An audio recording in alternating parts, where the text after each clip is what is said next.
Yo, how's it going, everybody? Look here. I see we got a few new people. Well, not new people, returning people. Calling a certain cat out on my one way to the longest stream ever. Jeez. If that's so, then might as well be streaming every day just so he can get that stream to like 360. But yeah. Thank you for the 160 stream streak. That is amazing. And don't think I didn't forget about you there, Chironi, with the 3 stream streak. 3 days in my second round of tokening. Hi, I'm new here. Oh, Ryu. Hi. I see that you're just in time. Freaking jeez, everyone's having. What is with you in just doing your whole stream streaks all of a sudden? What is going on? What is happening? You know what? I'm leaving. Goodbye. No, I'm staying. But thank you for the 20 stream streak. Jeez, there's a lot of streaking in here. Like, any more streaking, we have to, like, freaking ban it. Har, har, har, har, har. Yeah, welcome in, Chris. Or, excuse me, Cry. So, I found this game, I think on one, either Shorts or TikTok, I'm not sure.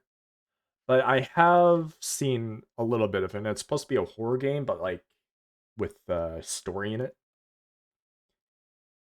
It's what I do. You call a snake a hard hat. But you know, you forgot to put X-Mix Marseille, not TTS. Constructor. This has been. What do you call a This snake? just in, streakers remain at large. More at 11.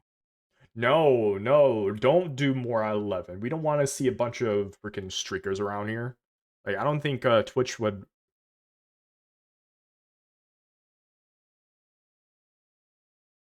Would Twitch allow that? Considering their rep.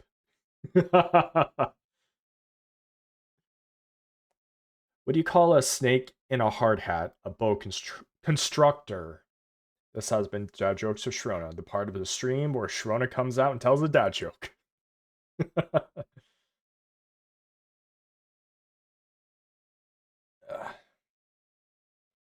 Yeah.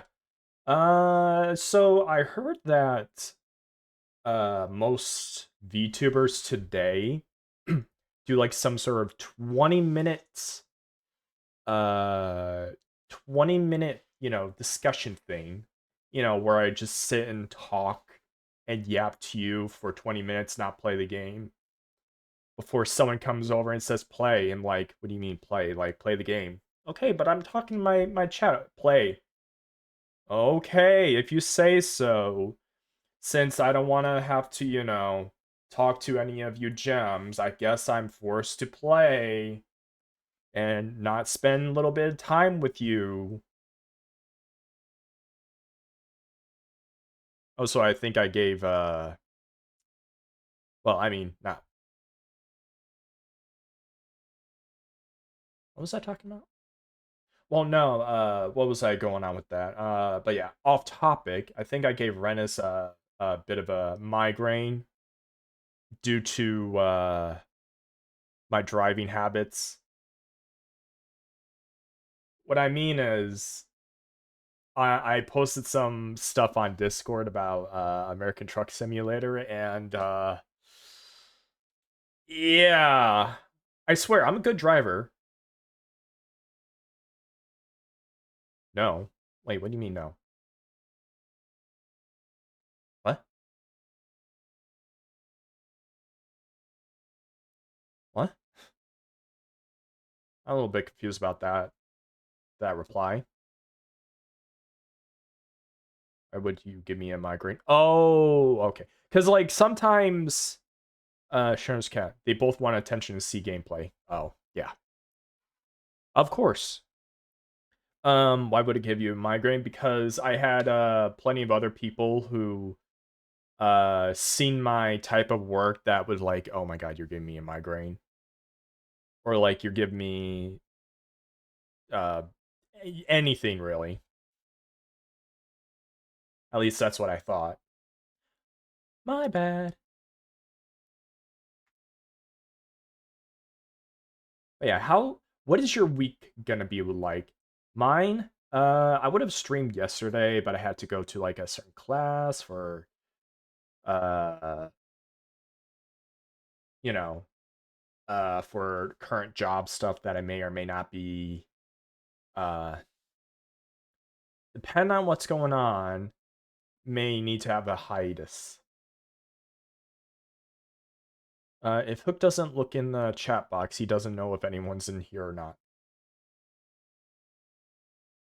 Well, well, funny enough, when I was streaming this uh before being a VTuber, I had a person come in and talk to me. I'm like, "Whoa, hello. Hello person." I didn't even know what to say about that cuz like I was using Twitch to just watch or just record gameplay cuz I knew my place in the whole thing about, yeah,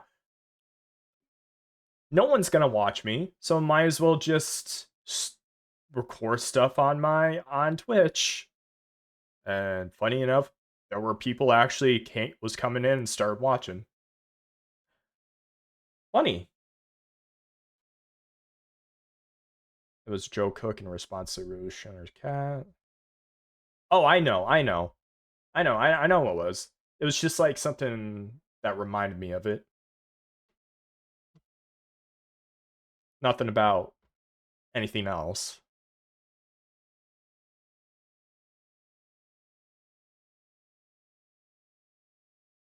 Hmm.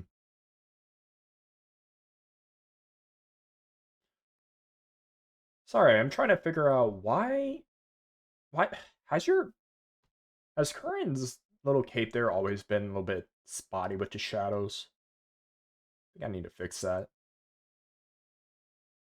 Though then again, I wasn't the one who made Curran. Well, designed her and made the model, except for the horns and tail. Actually, no, not even the tail, just the horns and the hair. That's it. Ryu, why are you shouting me out? Dream explode his penis. All right, now we're about 30 seconds away from gonna be starting. Not how it works, bud. What do you mean, not how it works? What do you mean? What do you mean? Can I not stream and record stuff?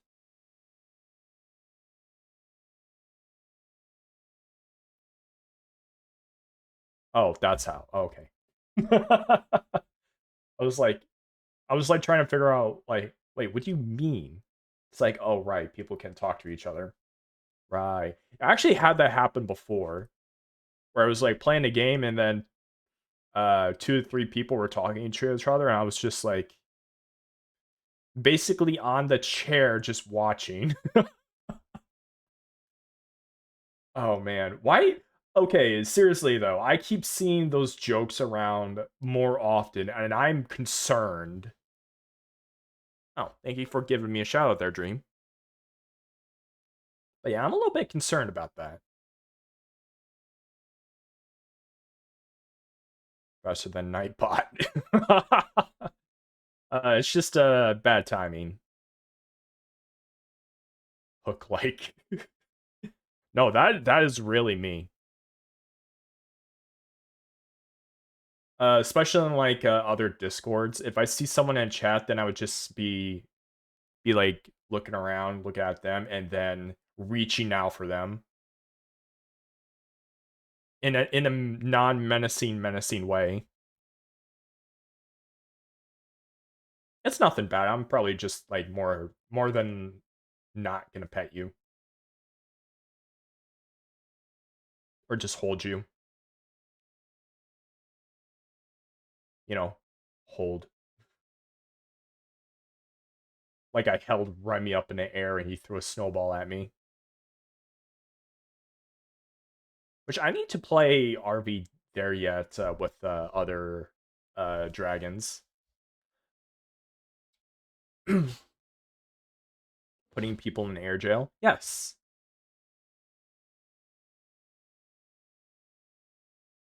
I do want to do that. Be petted. I don't have my freaking trackers on. I mean, I can try. I can try for. I can't believe I still have that. Let's see. Let's see.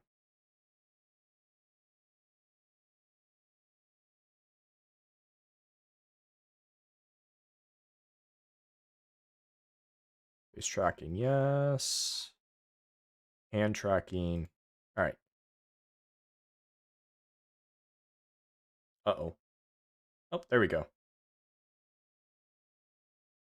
There we go. Now you're being petted. Uh-oh. Uh-oh. Uh-oh. You see why I turned that off. Come on. There we go. Now you're being petted. It's not that I got rid of it, it's that I got uh like oh the yeah I did I did. I thought I got rid of it. All right, that's the best I can do with petting.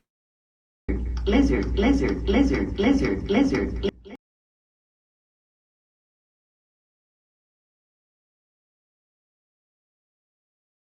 So anyways, I need to turn that off.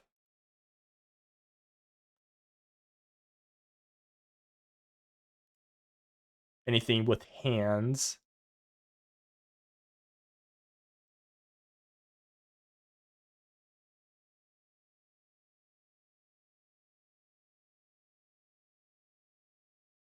There. No more petting. You don't get that. Fucking Ryu! Ryu! Dream. Unexplode his penis and refund his points.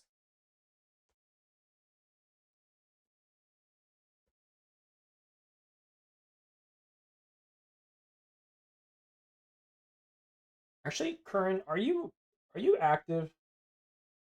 Mods, invert their chromosomes. Revert their chromosomes. No, revert their chromosomes. No, make their chromosomes act like a what's a good word for it? Oh yeah, roguelike. Make their chromosomes roguelike.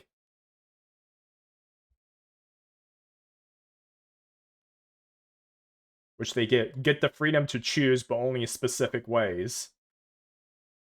That will be fun. Like you no wait, every year you grow up, you get like a random effect. And it will determine how you will grow up. It's like at age 5 or something. Uh you'll be like going to like football, computer science, or politics or something. You choose politics all the way through. Then you only know how to do politics, and now you're just now you're just uh working at a Burger King because that's all you know is politics. Don't ask me how that works. That's just how it works. I don't make up the system here.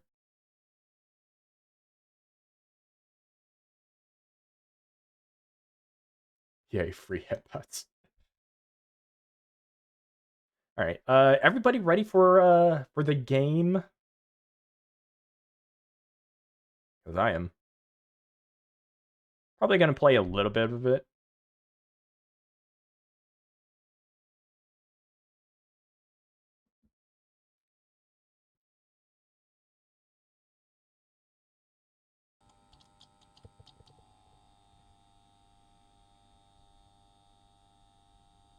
Get the game volume.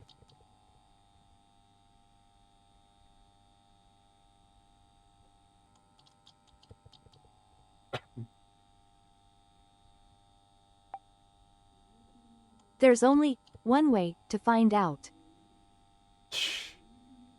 I see 2 pairs of eyes just looking into the computer. Hey, Discord. Hey, can I click Discord? I'm super bored. We've already played all the horror games. Hey, make your own crossover game. All themes we have ever loved. Wake up! What? Die and never wake up. That's rude. Stupid rotting parasite. What? Couldn't even... Hey, wanna play a game with me? No. Wake up! So this next topic is about untitled.exe, more commonly known as oneway.exe, a game that's become yet another infamous entry in the world of lost media. 5. A video was posted to the now defunct Exodus website, which, if you've heard of this before, you know where this Had been subjected to prolonged torture before her death. Her body skinned, ripped apart, her injuries methodical and deliberate. There's this game from the dark web, and by the way, my never God. go there, okay?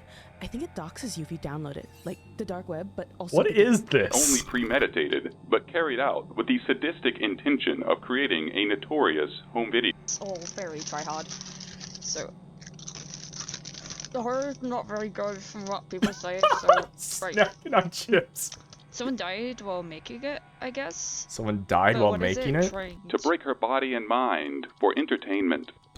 Those who have claimed to have played it say that the hallway had a bunch of People doors, swear the each game is leading to haunted what feels now. like a I completely wouldn't different play it, though. game. The story goes. Because It's No, it actually not happened. amazing. But The like game a- made it like look a- absolutely No. Closely resembles stories found on the perpetrated websites. Some of these writings explore extreme violence under the guise of creative fiction.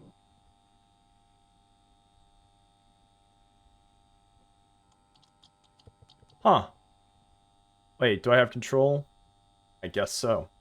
Welcome to the virtual machine. This virtual environment stimulates a full operating system, allowing you to interact with applications and files just like you would on a physical computer. To manage your session, press tab to bring up the taskbar at any time. Use the... That main narrator sounds like a very specific person, an AI. Hold on, is there like AI stuff on here?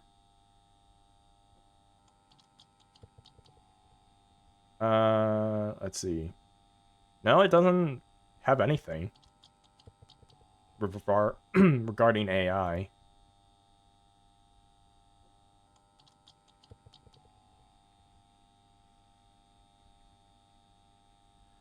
The deeper male voice. Maybe it's a person that had a that's on YouTube that lent his voiceover. Maybe. Press tab on the taskbar at any time. Use taskbar and switch over. When you're ready, close the taskbar. Oh. Now that you know how to activate the taskbar, feel free to explore its functions. You can open the file windows and drag items to move them from one location to other. Just like on a regular computer, your visual instincts will serve you well here. Keep in mind though what this environment may still behave a little differently. Our software still has a few quirks and limitations we're actively working on. To help confirm everything goes through, go ahead and drag your most recent download to the desktop. What? A recent load?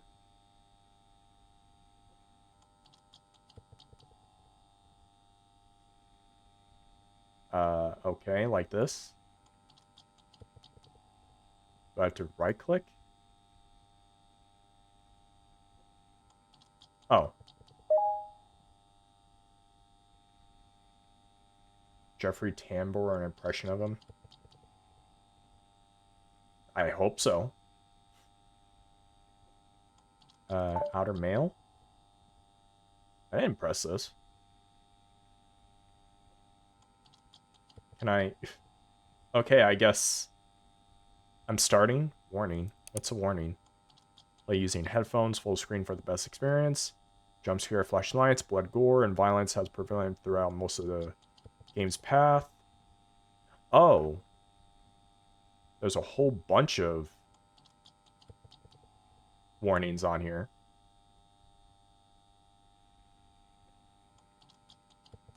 Straight forbidden use of any copyrighted material, including but not limited to artwork, writing, voice lines, and soundtracks. Be used in any AI-related process. This includes feeding our content into AI systems for any purpose. Any unauthorized use of the work involving the use of AI will be considered a violation of our copyright. Well, good. More people need to have this on here.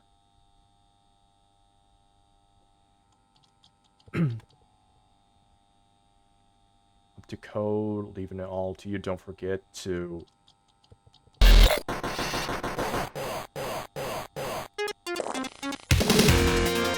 Excuse me.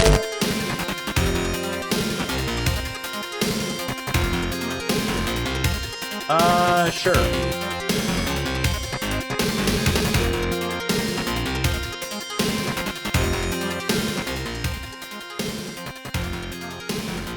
It is very loud music.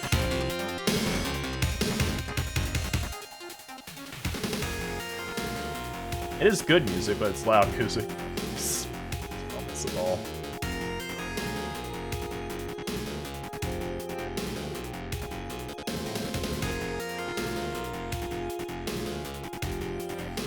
Start.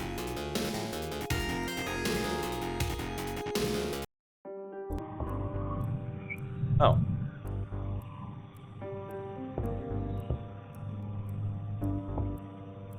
Oh, there's that cat girl again. Objective, you forgot. Nice. Well, that's cool looking.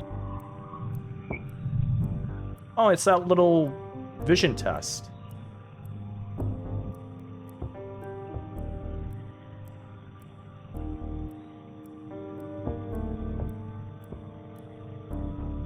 Green flashlight.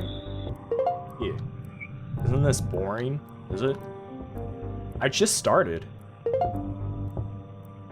Why my flashlight? Oh, because I turned it off. Yeah, that's fine.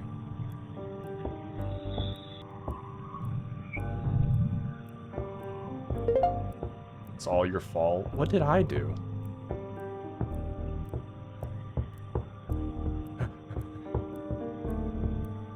Oh, is this going around in... Yep, it's going around in a circle.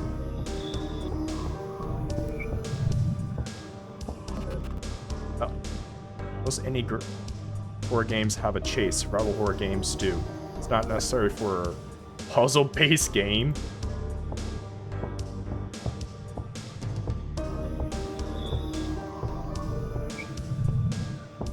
I need to... Oh.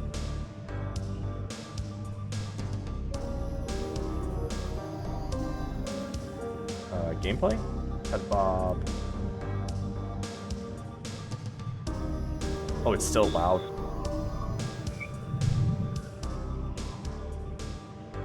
If the game's loud, then...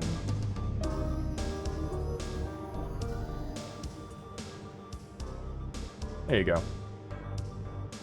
Have chase scenes too. Sure, some puzzle games might have a musical number. It would be too out of place to clash with our vision. Are you telling me I'm being chased?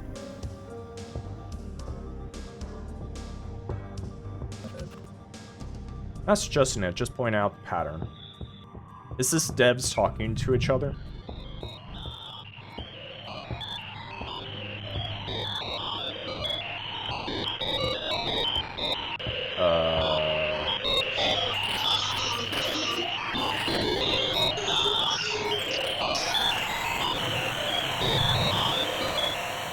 Hi.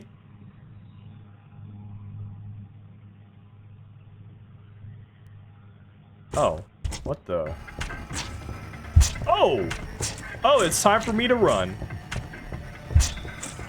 Oh, it's still loud? Yeah, let me turn it down.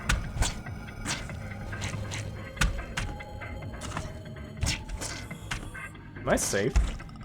No, I'm not.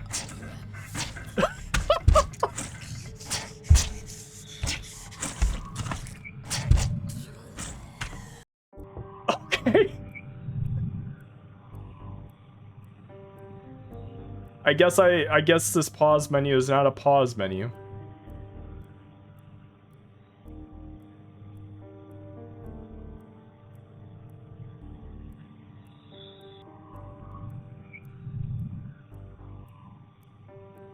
Like the dial-up noise.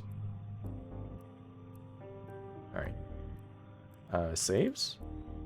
Oh. Oh yeah, auto saves.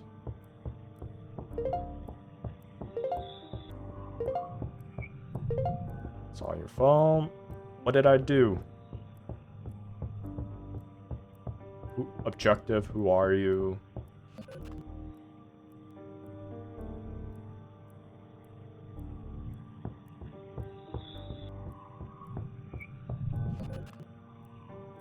Well, at least we got to see a death scene.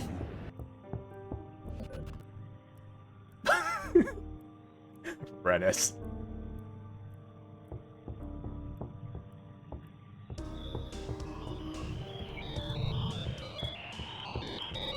Is this where I get chased?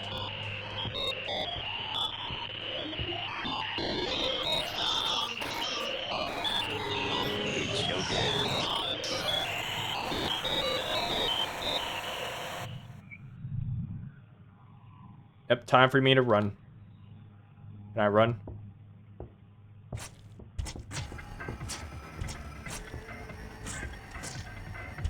Oh, wow!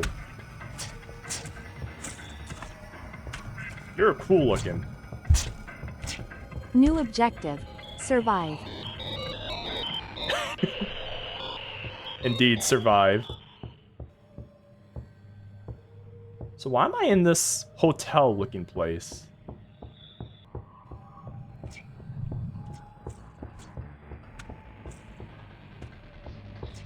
Oh, I think I'm still being chased. What? Alright, I'm running, I guess. What is happening? Why? What the frick?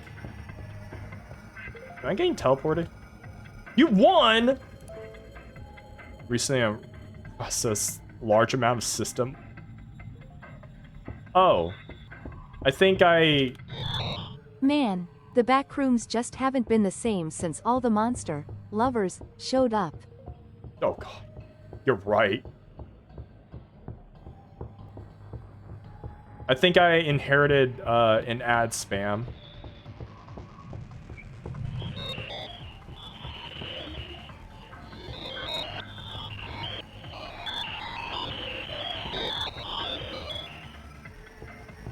What am I doing? Error. Do I need to collect these?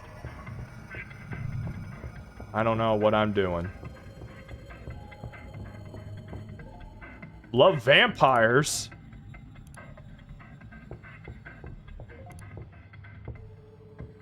Oh, I don't like how it's flashing like that.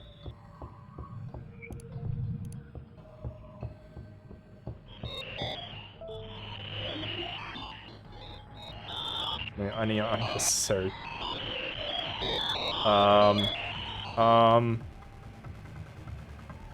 Oh, I guess these pop-ups are bad.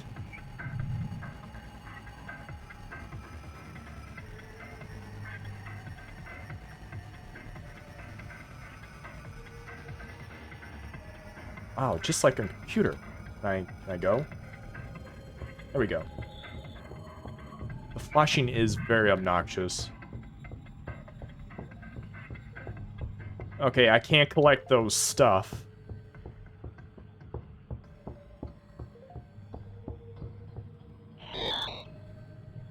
Wow, I won a virtual mansion. When will that be in my mail?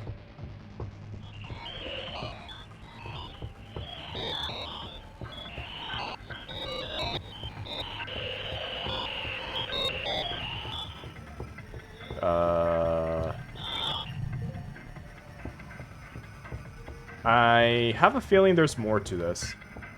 You wouldn't download a mansion. Yeah, I would download a mansion. Wait, do I need to... Wait, hold on. Do I need to force this to run into it?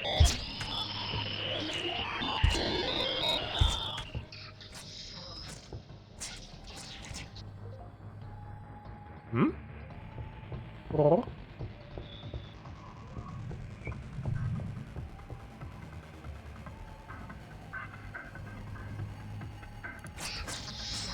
Nope, that okay.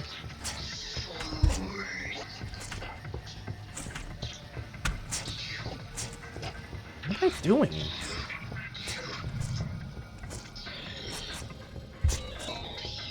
Sort of state style manner, not this modern, right?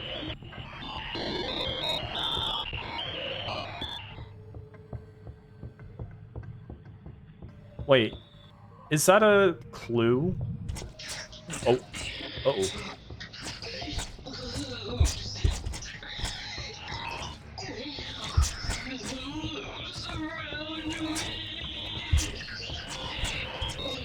Okay, you can teleport. Uh-oh, you got caught. Oh no!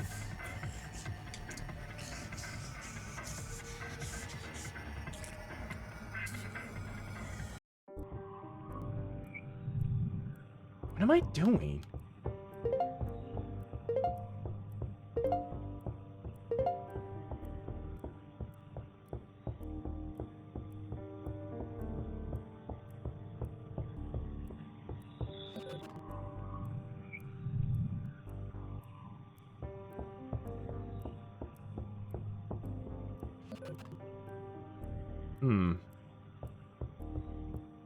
Like, this is like the first puzzle game, I'm not even getting it.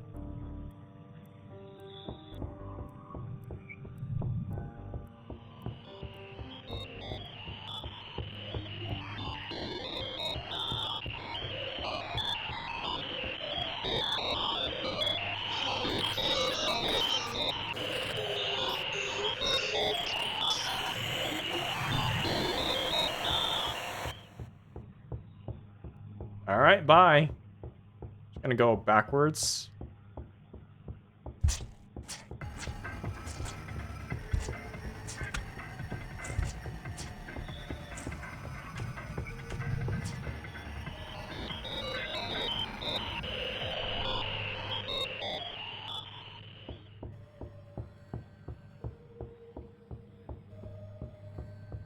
Is it specific types of doors? Or is it paintings?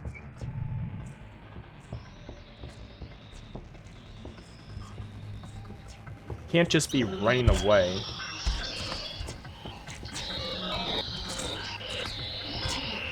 What the? Why am I... What? What was that? What was that all about?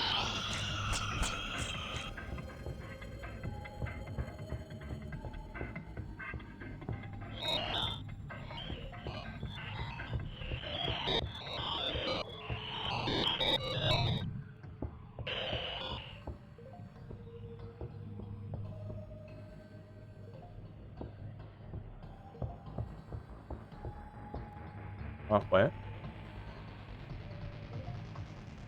There's a thing here. I can't unlock it? Oh, hi.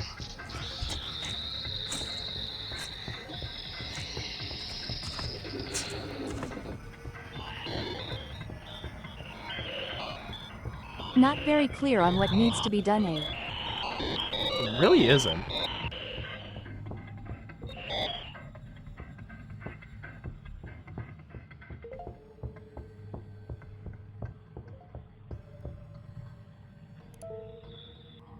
Eventually, using a large amount of system resources may slow down.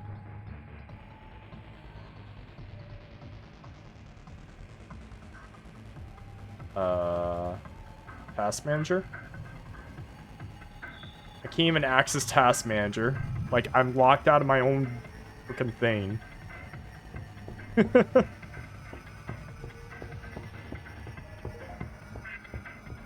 Is it specific types? And that flash is obnoxious. These hunks are looking for a lover to spend time with. That is so not... Oh, okay.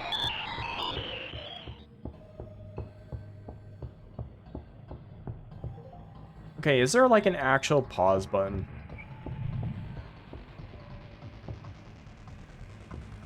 I got a jump button.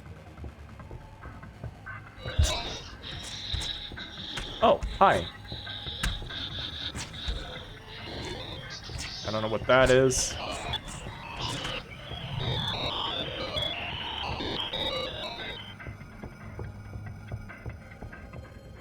Haunted by ghosts? Look for a local exorcist in your area. Oh.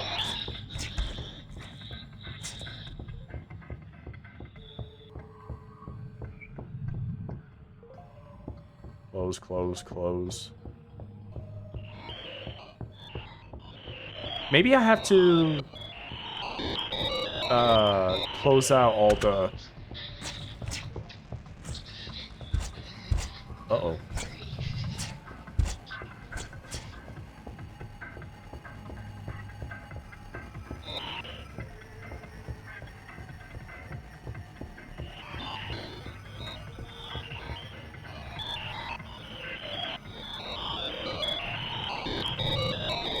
Okay, maybe I have to click on some... Don't eat the Macy's burger. God. I hate the frickin' flashing. I don't know what's worse, this one or Helldivers.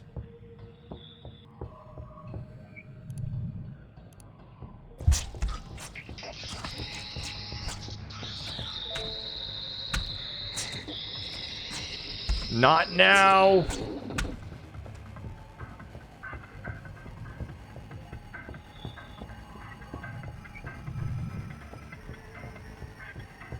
Local priestesses in your area, only 1 mile from your location and looking to exorcise.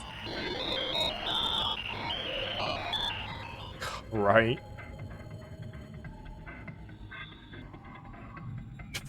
I just closed out Task Manager. Maybe I have to keep on doing that. Doing this.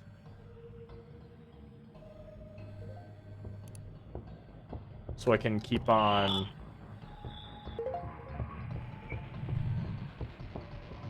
I think?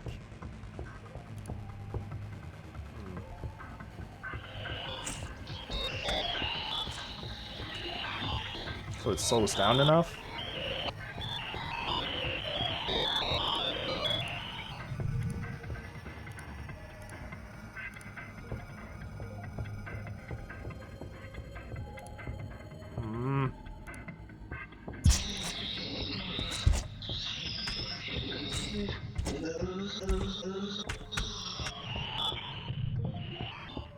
Maybe it's working?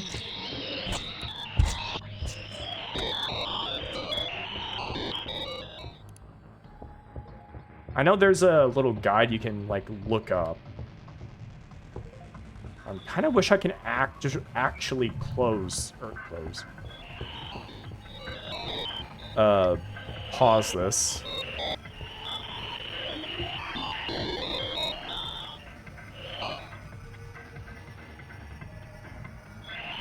Got some art coming for one of my OCs. I'm excited. Hey, nice!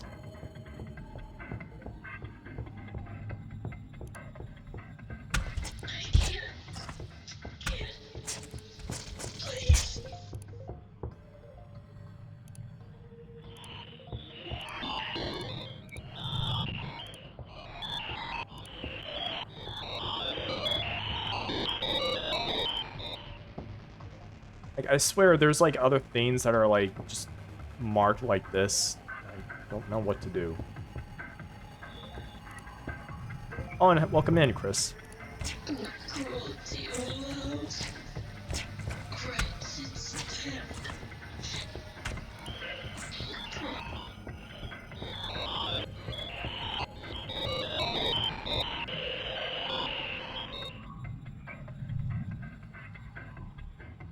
Can't even check on my cat photos.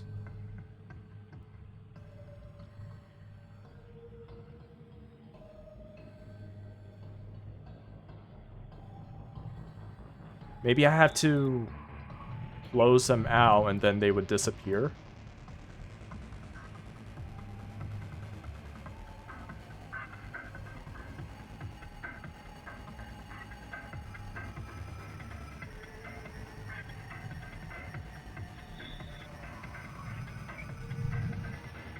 I don't know what else to do. It is a rather odd game.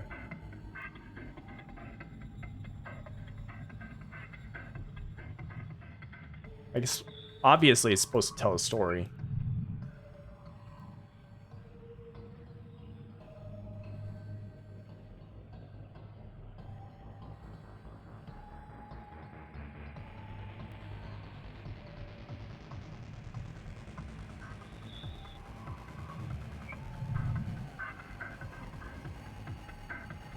She's right behind me, isn't she? Like, we're just getting, like, ankle deep into this already.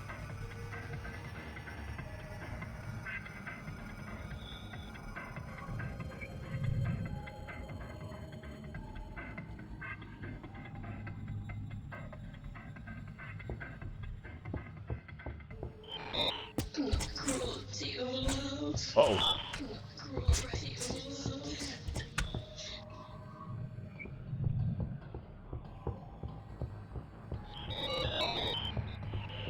How much you want to bet that's it? Nope. Never mind. It just keeps popping up.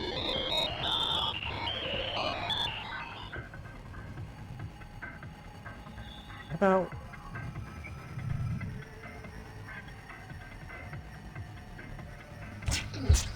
Uh-oh. I was looking at the guides. No!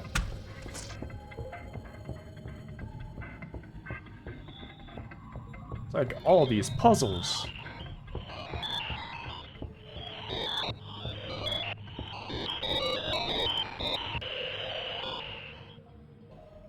Hints for it. The rounds can be meaty route. The desktop section is eased by far.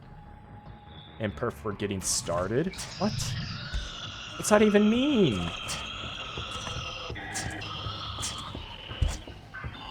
I don't even know what you mean. Am I just too dumb for this?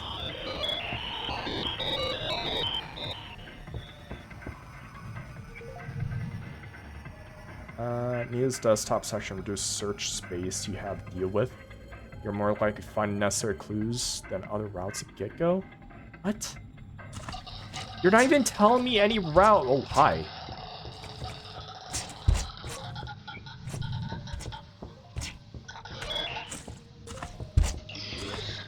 Did you just teleport?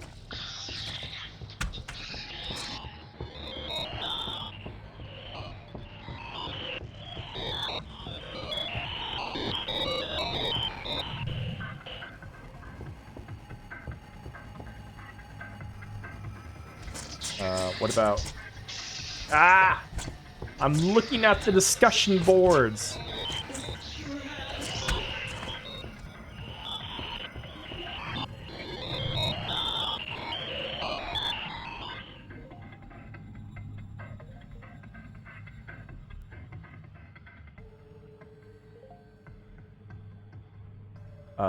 Spider's desktop? I don't know whose freaking desktop I'm...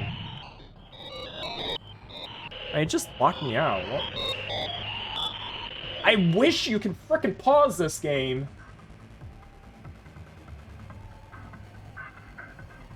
Oh, alright. I see.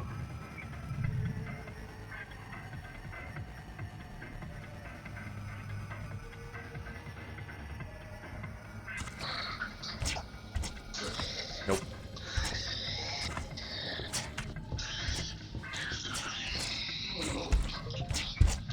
Nope, that did not work.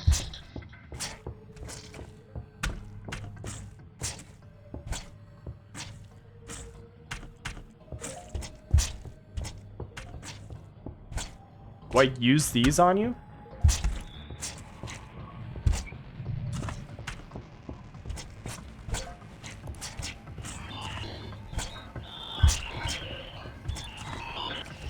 I'm not understanding this at all.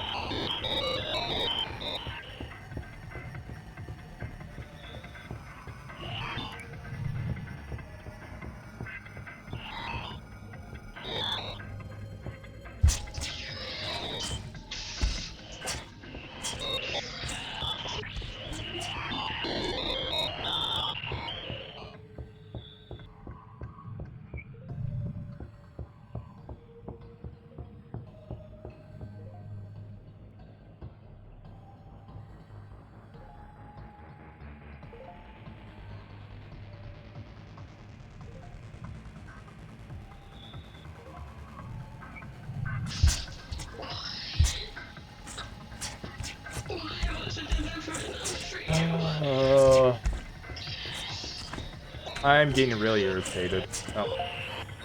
No, I don't want to get caught.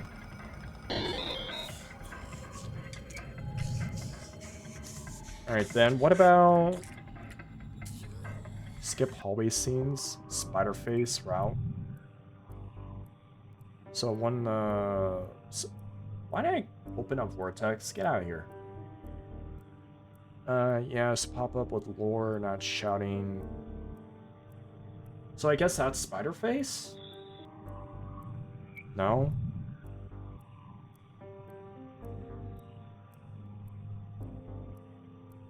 Finish first hallway saying I believe Anita's route?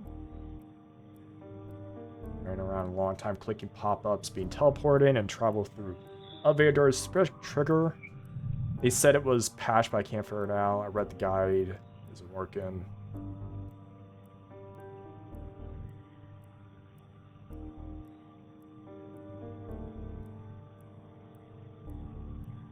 Wait, clone button in the task manager? What does the clone button do?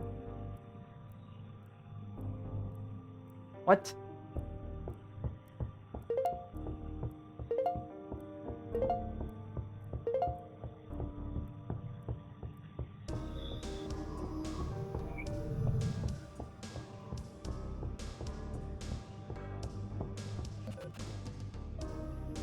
Okay, I get it. Stop with making me interact with pop-ups. Stop.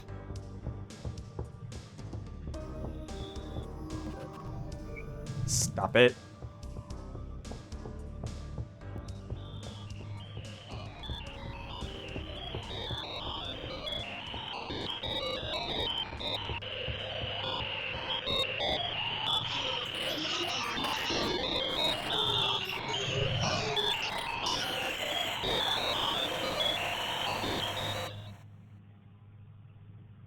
Can I move? Please? Please? Thank you. Alright, so I gotta collect the pop-ups and then override the game. Is that what's going on? So I gotta find hot singles in my area and start cloning them to have multiple singles in my area.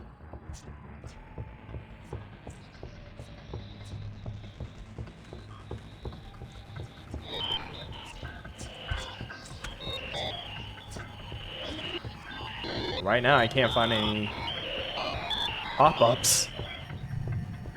Oh, found it. I have to go through the process of getting flashed every time I click a pop-up.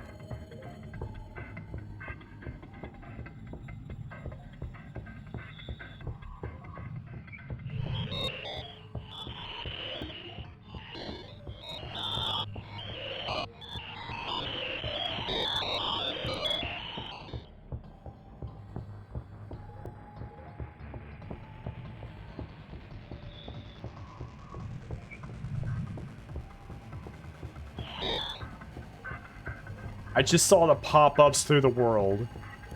Come on now.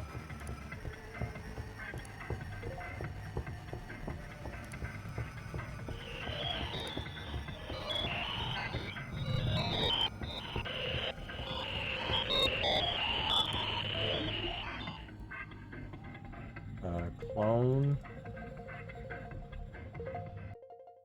Oh, there we go.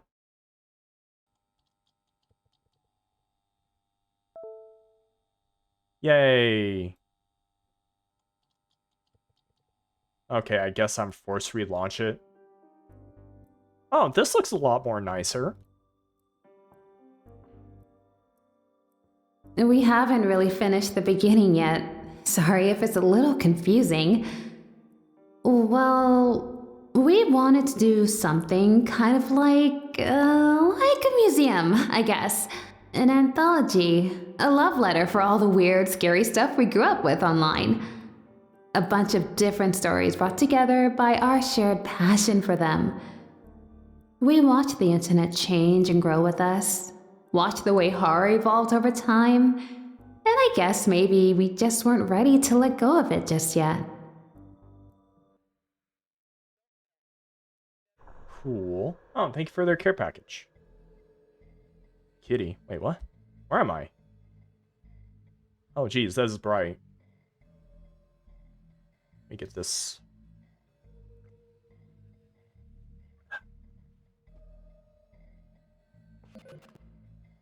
Someone didn't write a proper transition.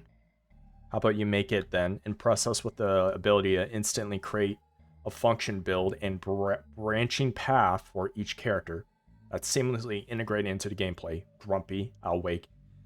It's a work in progress, so let's be patient with ourselves, okay?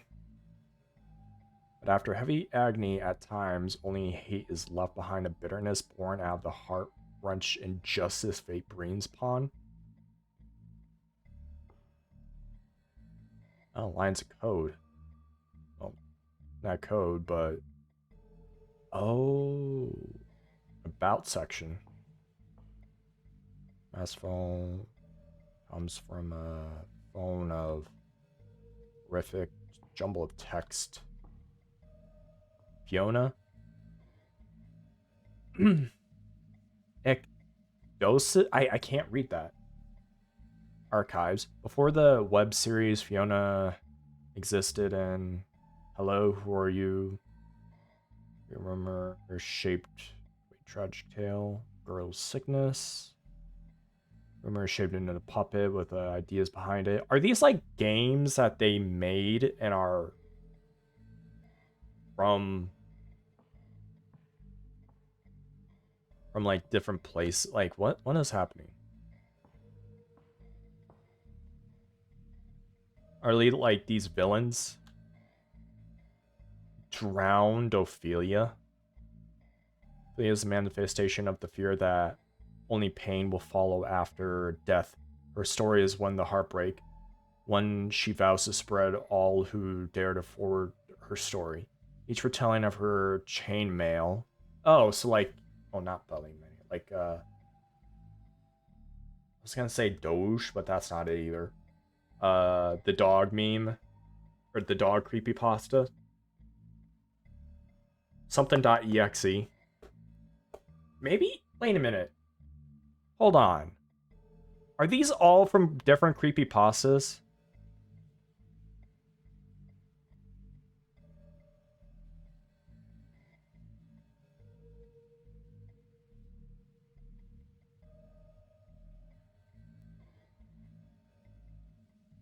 I don't know. Base of a spider, body, not so much of one.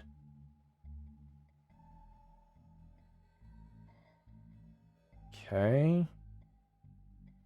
Great transformation.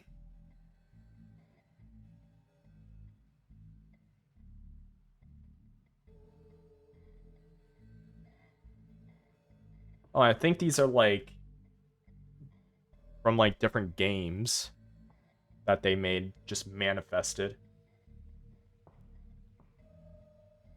Huh. Meaty. How expressive. Garden of Spiders. Billy lives through the aftermath of her own destruction piece then. And who is this? Robert the Vision's Eye? My favorite creepypasta. Game Boy Advance SP Blue Edition. I think. Don't tell me you've never heard of the one, the only Mikey Van V, baby. Ever hear your... Ever sound this clear? Ever had your mind blown in several dimensions at once? Ever fallen in love when it's expected? Never doubt the thrush of sound Mike V provided Mikey Van V will rock you like Van off. What? Sell yourself to a good sound. Tune in Thrush-Eyed Vision. Do I have to so I'm guessing these are like the people that I choose to explore. Tips.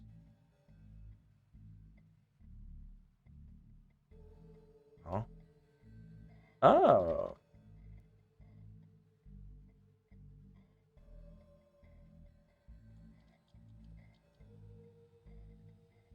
Was this always a railroad?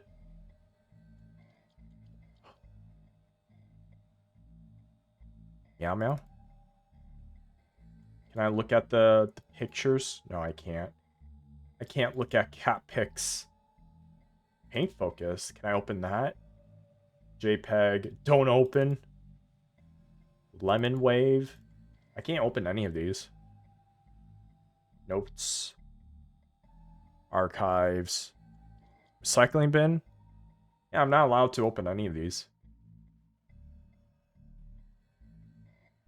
Gameplay. Sound. Controls. Tips. Is there something for...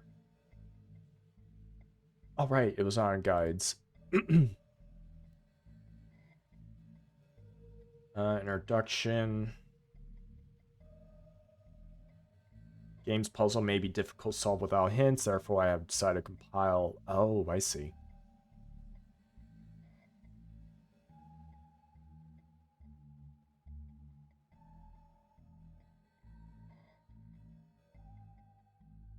Who's the creepy looking one? Oh, Meaty. I want to know what this is. Looks really creepy. And then we're in.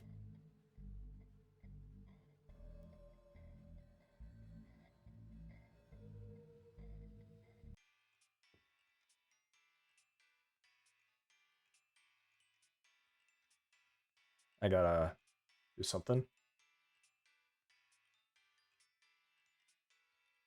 There we go. Oh. I'm guessing that's Meaty. Is that Chucky?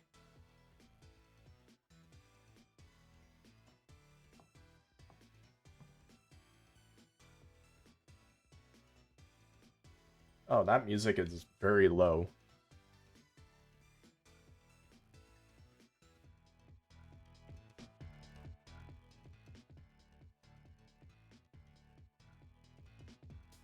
Oh, you messed up my freaking mouse.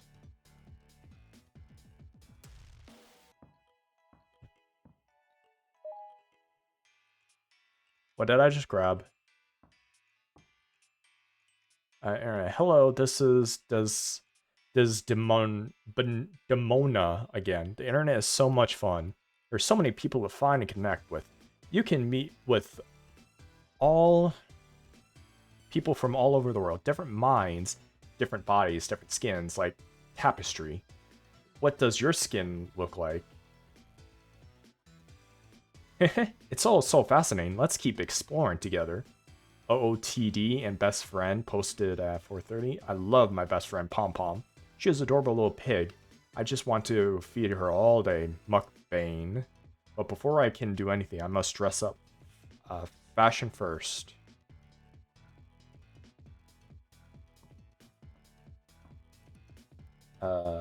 Okay. Oh. Okay. What kind of dress? Are we creating our killer? I like this one. Shoes.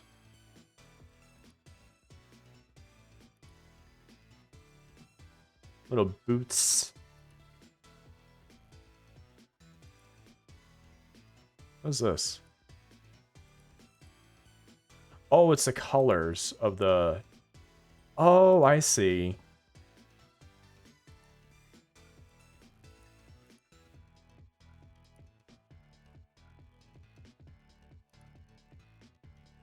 I like this one. What about skin? Eyes? Am I gonna get jump scared from this?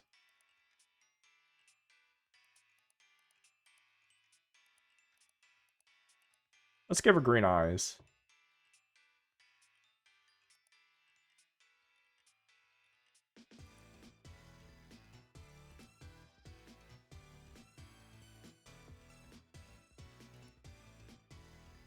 Okay, well, let's just deal with the... not red. Let's just give her black. Stockings. Oh, I see.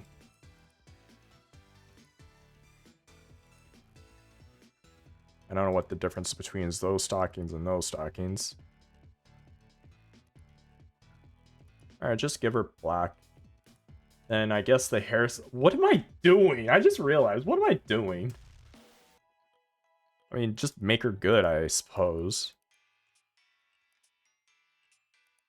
Oh. Wow.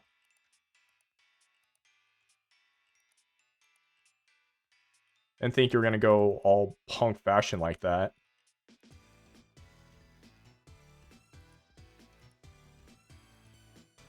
Let's give her pink hair. The red bow. Accessories.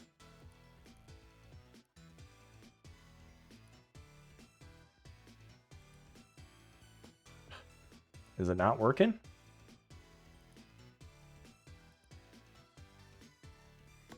There we go. Feed the pig. Okay.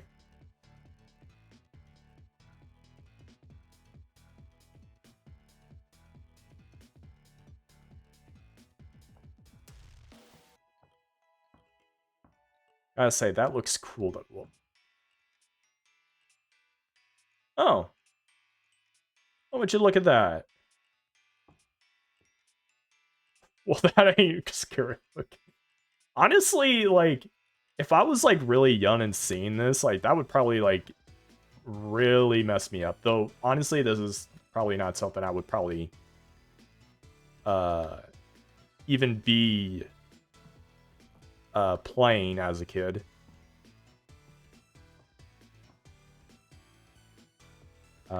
Here's... Where do I...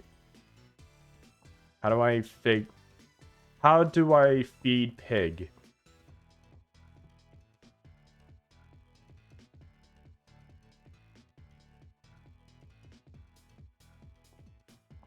How does one... Ew, you made it so ugly. I'm gonna have nightmares after this. That face is gonna haunt me. Wait until it moves. What? Is this gonna be a monster that's gonna move? Oh. Oh, this pig. I guess it's already fed.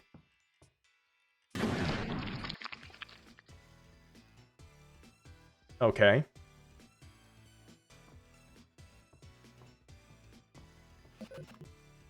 He's looking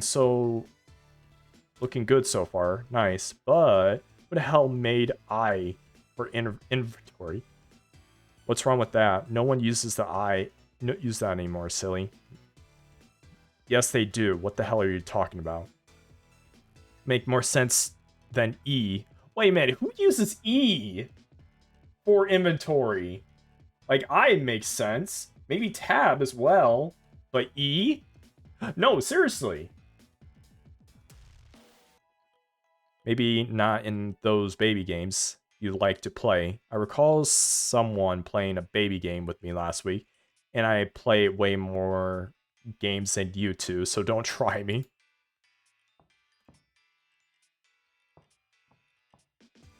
Okay.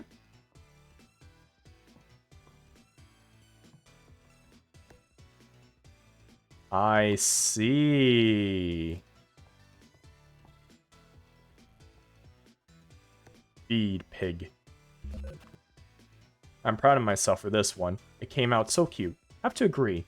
Is it meant to be alive or is it decoration or what? It's a cute piggy. Oink. I can see that, but what is it? A cute little oink, or a cute piggy. Oink. I can't stand it when you both do that. We know you love it. So do I have to keep on filling it up?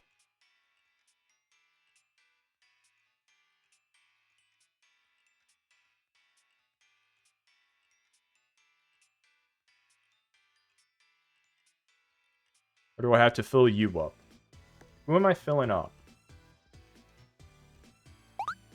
Oh, I gotta fill you up.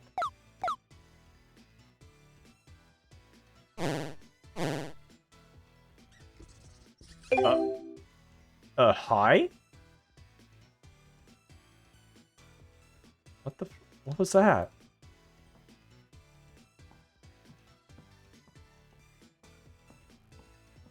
Hello? Can you give me some direction here?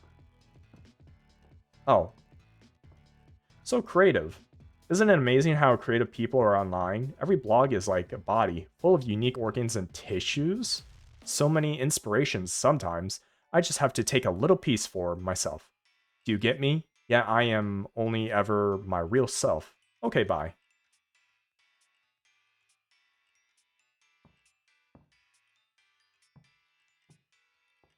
Okay.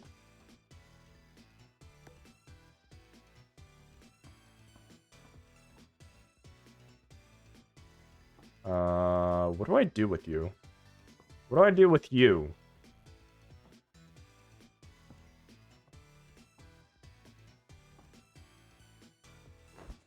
Mama.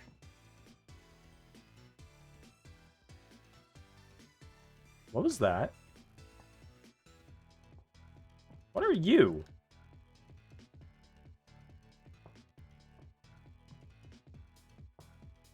Wait, I have to look up? Look down?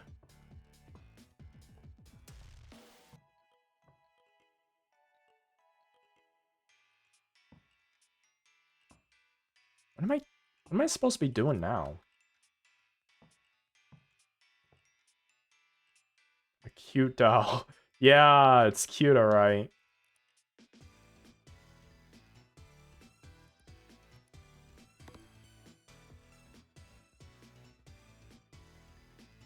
I received a cupcake, so I have to keep on feeding the pig. Something's gonna come out of this little thing here and, like, jump scare me, right?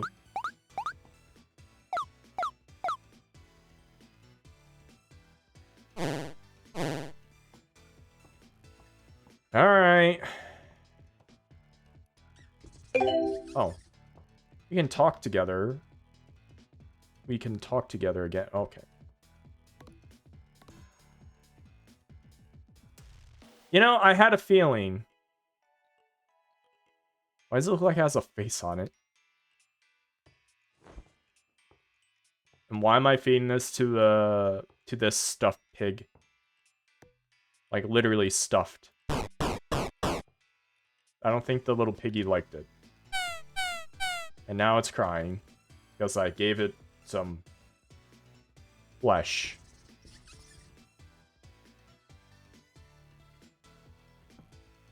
Why is this?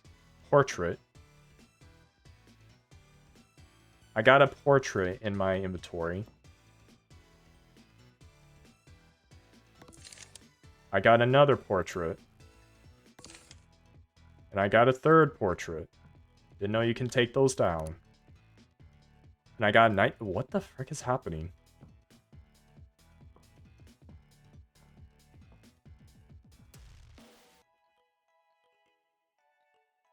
I guess I can't take that portrait? Hmm.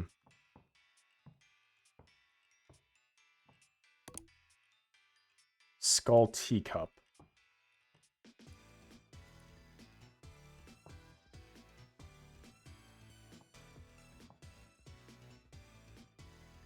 The doll knocked down.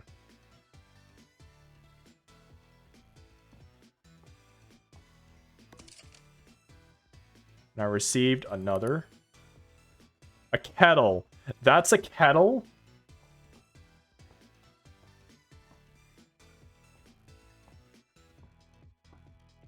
Can I leave now? Am I allowed to leave? Oh. Hello, my fans. Let's talk Pom Pom. She is the cutest, but also so hungry all the time. So hungry, Chorus. Sometimes a cup of tea will calm her down. It's like magic. I love watching her body relax as she sips her tea. What a precious sight. Pinky's up. It makes me feel so good to take care of my Pom Pom. Are you hungry too? It's time to eat. Let's digest. Strange words. I have to keep on clicking it too. Okay.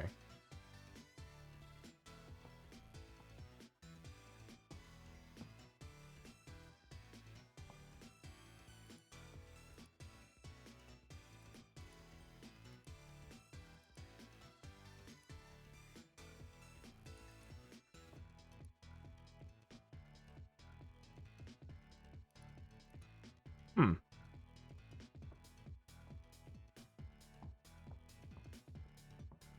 Do I have to feed it posters?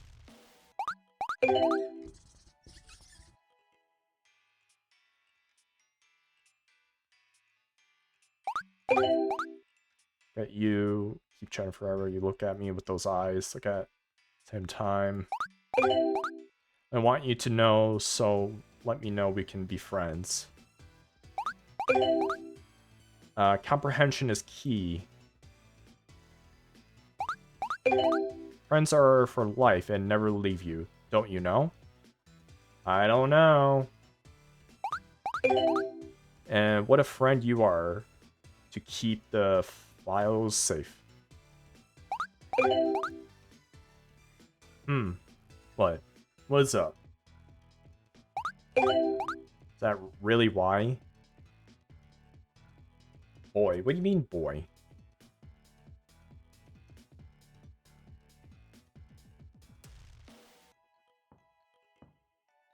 More. But I did do the more thing. Oh. I didn't know you can take the freaking table. Am I just gonna take everything off the hinges too? Can I feed this pig the pig?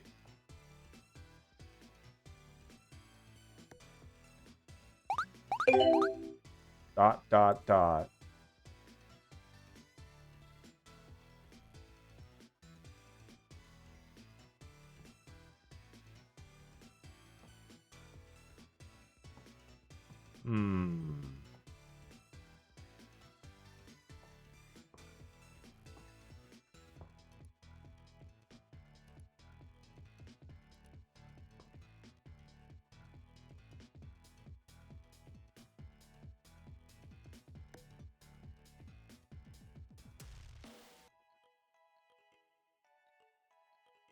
I'll just keep clicking on it. Like, I don't know what else to do.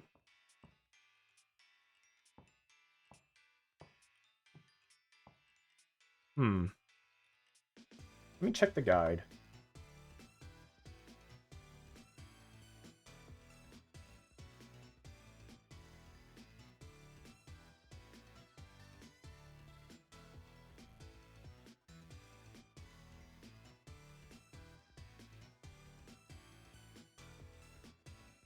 Okay, Anita's route? Nope. Meaty's route. Clicking the done button 3 times to get some food.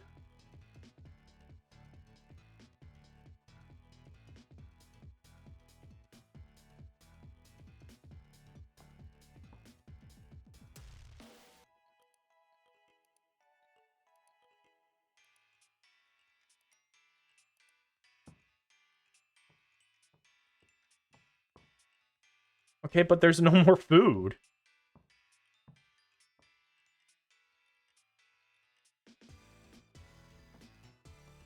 Oh, wait a minute.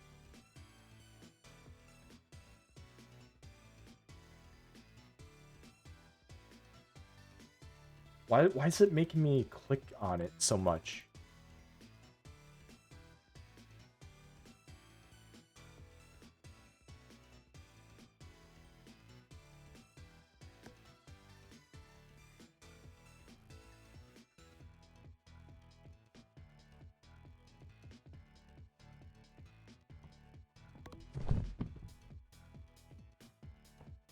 Alright, time to feed you this rug.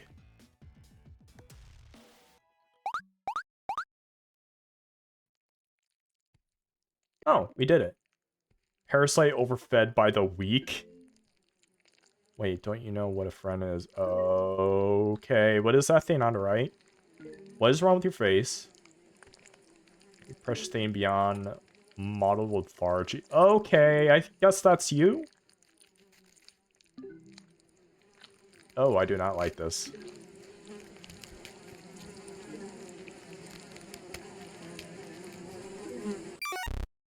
Feed me, give me.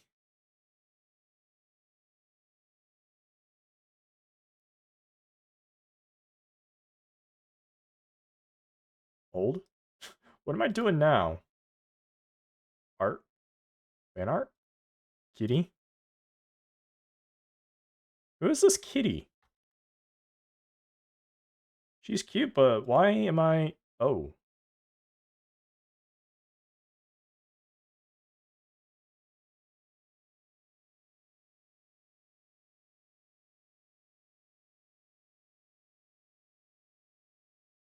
Okay. Why am I... Is it because I... What am I doing?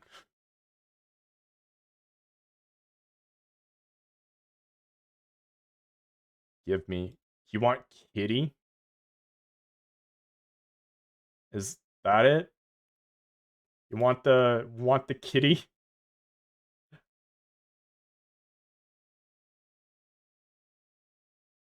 I don't know.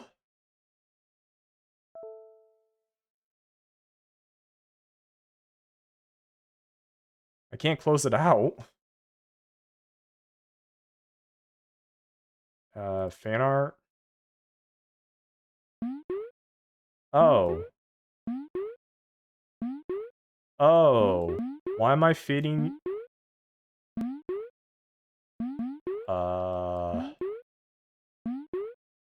Should I be doing this? This seems like someone's lovable OC. Why are you... What is happening? Oh. Oh. I'm your best friend. Are you freaking... Why is there a Garfield version? I didn't get to the launch part, and I piled on the floor, but it's still progress, and I'm letting myself feel happy about it. At least sometimes I have to be. My art life outside of this pain, you know? Like, you blink, and you miss it, and I'm tired of missing out. I really hate those bad dreams that feel way too real. And then wake up and put Dolly and smell the flowers finally got on here in the community garden today. Half of my brain is not Annie, because I spilled an entire bag of seeds over the food rot bed. Got a volunteer at the community garden today. I must have left half of my brain to bed this morning because I spilled an entire bag of seeds all over the food. I'll bring my A game tomorrow. On the floor, you rub from the inside out. So iPhone 1% to be so iPhone 1% to be you. Live outside the screen.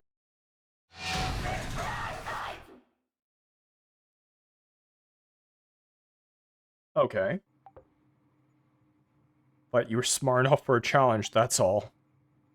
To see you how far you get in the dollhouse without keygen. You'll be the test subject. Oh boy.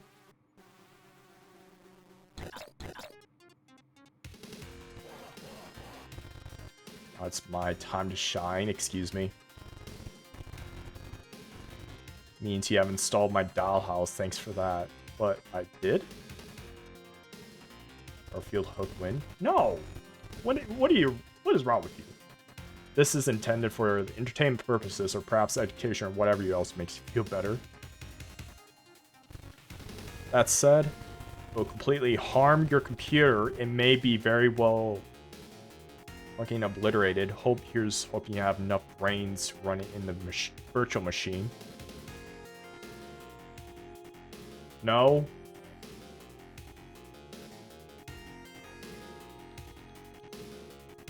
That said, it will be absolutely harm to your computer. It may very well...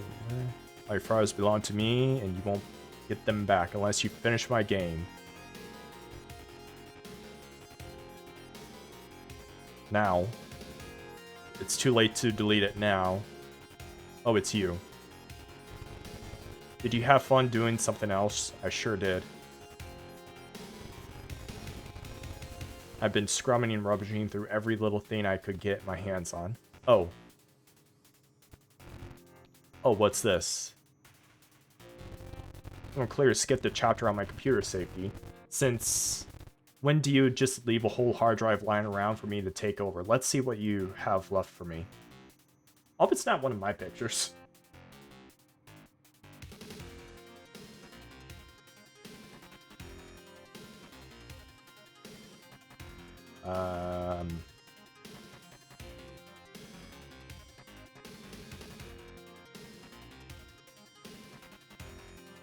Oh, these aren't mine. There's just cat pictures. Beans!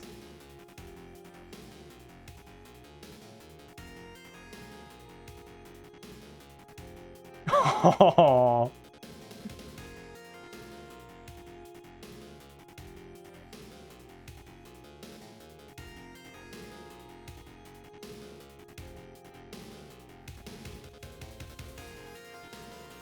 Guess there's a reason why he named his OC Kitty, because he just loves cats here.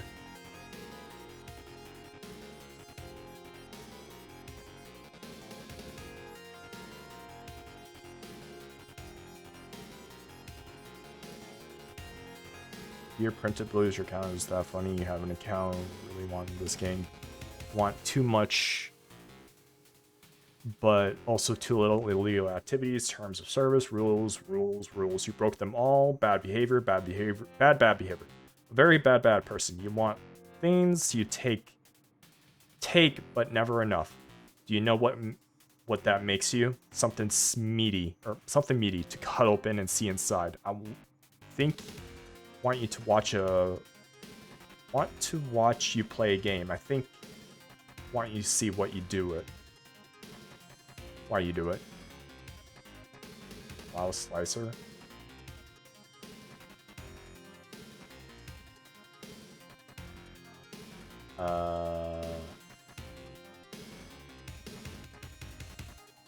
Dialer. You still there? Gone? What is happening?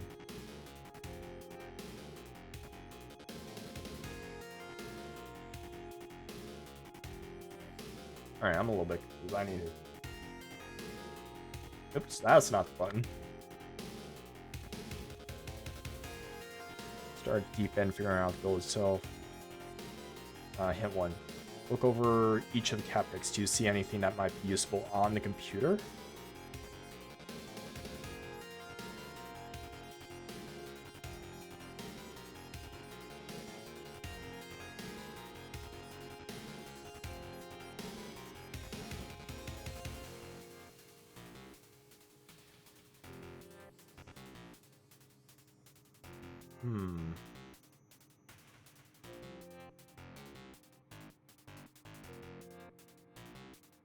I think that's the password.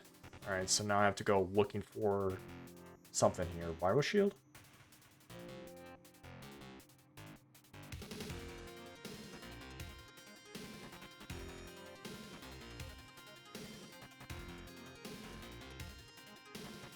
Personal machine?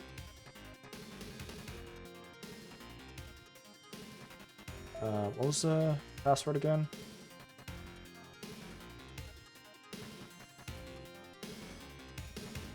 Pep Ita 2019. Pep. Oops. Pep Ita 2019. Really? Okay. Zaro June 19.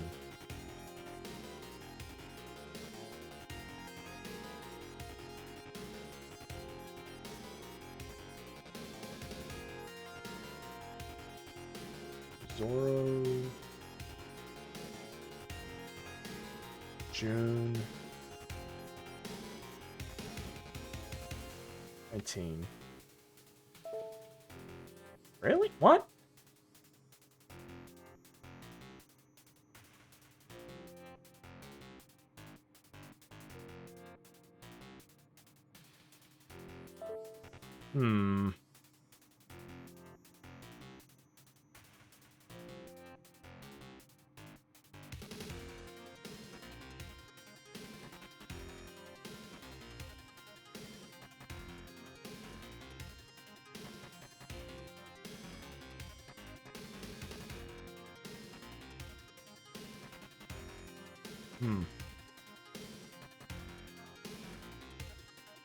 Up here, that's remove that one.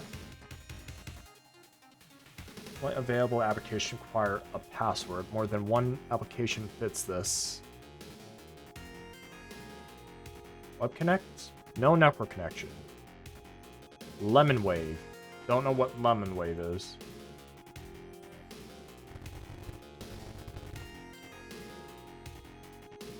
Oh, I guess this is right. Slush, E, and cat. So, judging by the colors...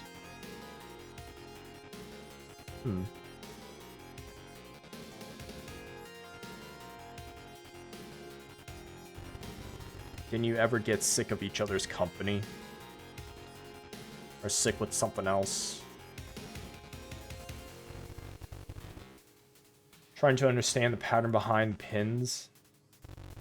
Most relevant memories, are they? What makes them worth keeping?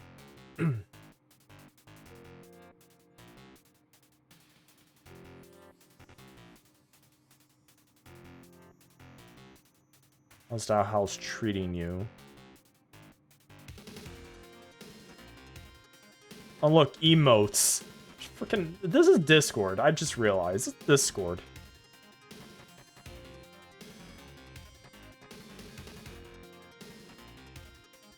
I can't even type back. Oh, because I have no email. Or excuse me, I don't have internet.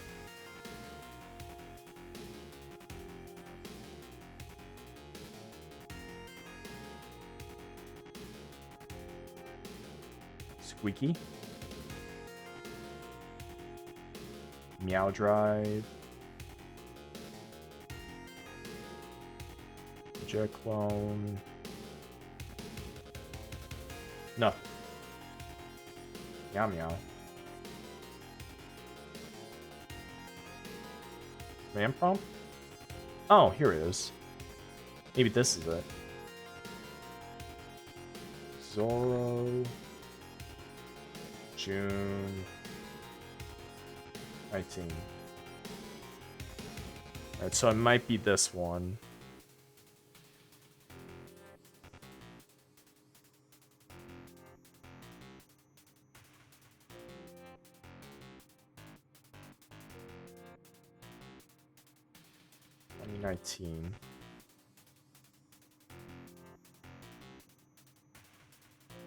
Hint.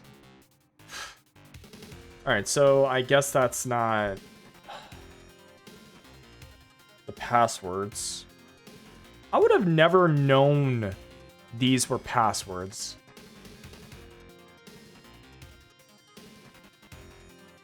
Oh, thank you for the stretch. Oh yeah, I probably should save. If I can bring up the menu. I can't save, Ryu. Ryu! Can you focus? No. Dark Fox? I don't know any of that. Grape line. Many years packed in an archive, sensitive, valuable data or information. I have to admit, I love digging through it all. Tiny bits and pieces created the perfect puzzle just for you. And learn how to destroy you.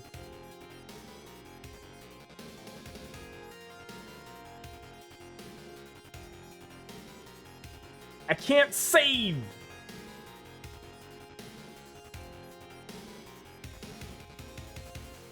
Wait, did you see that stupid comment someone loved? So stupid. Can tell you even to read it.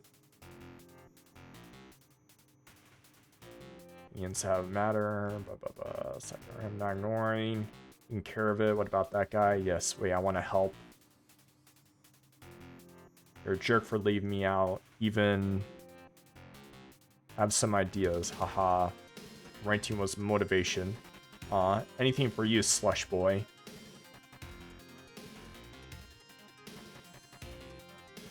Hurry up, yes, hi. So, she's on weekends, but Kitty isn't here right now. Do you still want to call? It feels weird not to, so well, I thought you could still call even if she's away.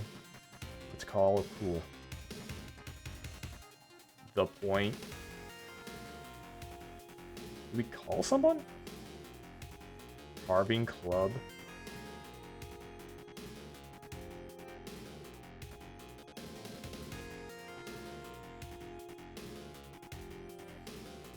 What?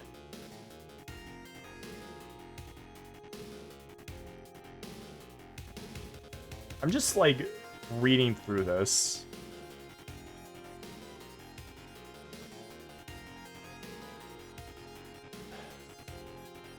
So much dialogue.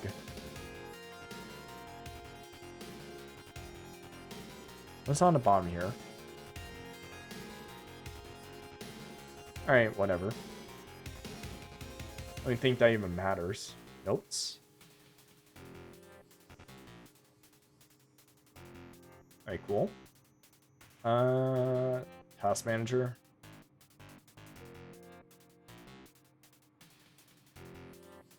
I can't close out Dollhouse. Tyler? I'm not even connected to the internet. But can I still do this?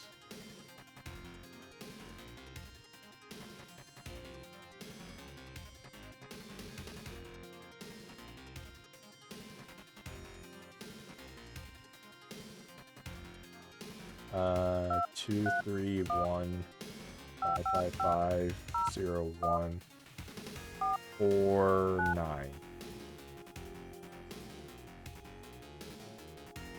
No facts found, please. Drag the intended facts? What do you mean?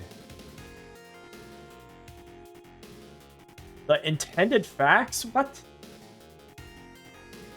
Task generator?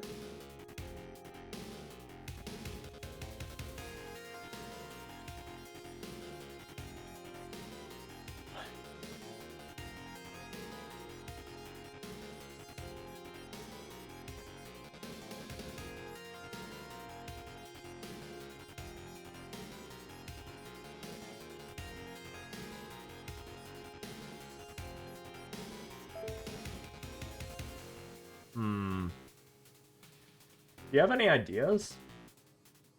Like, even with the...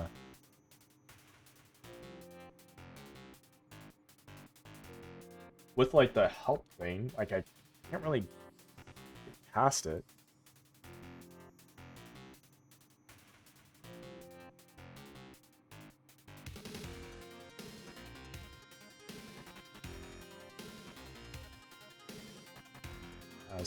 Clean feedback. Alright.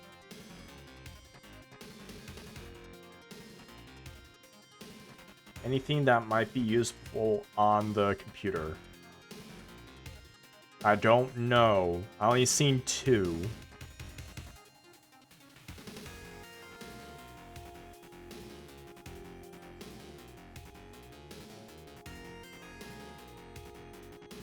I am not getting this. I should not be looking at this thing the entire time, but like, I don't know what I'm doing.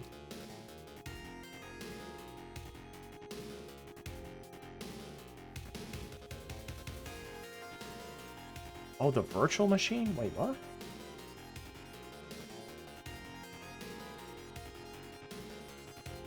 That's what I thought.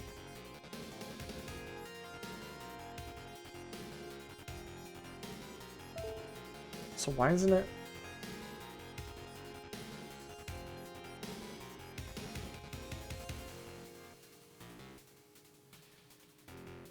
On the password? Really? That's... Wait a minute. No, it can't be. It said it was like part of the cat pics, but what?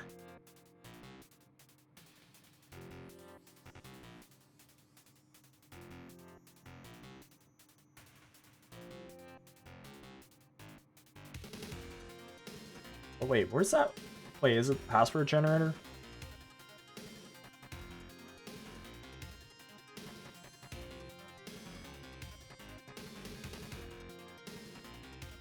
Where's the password generator?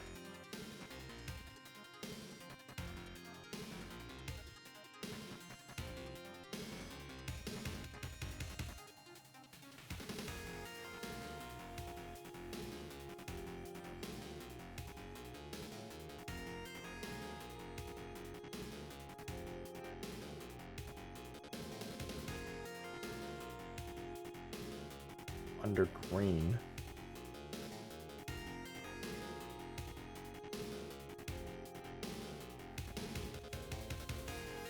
Maybe this is it? Nope. Of course not. Why wouldn't it be?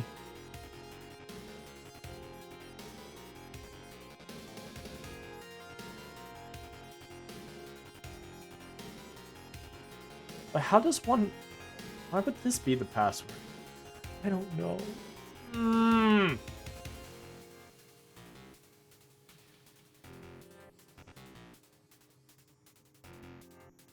Gems, do you know what I'm even doing?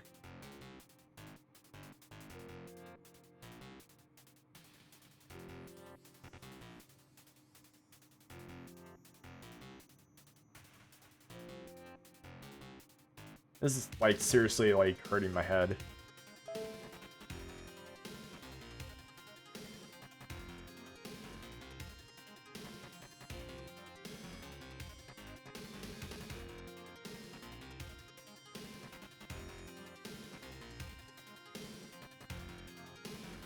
Have you tried deleting system? I don't think I can access system 2. Yeah, no, it won't let me.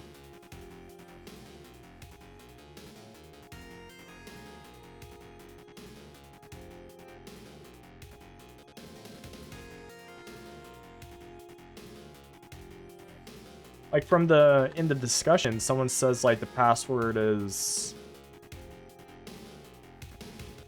like 2 zeros and ampersand.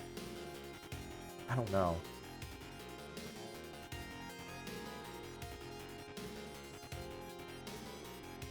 Or restarting the section multiple times, but it's always gone. Oh, not it.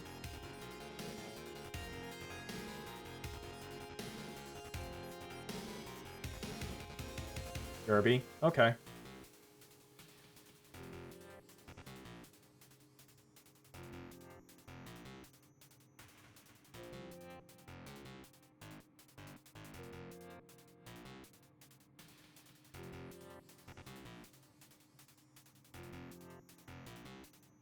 Desktop.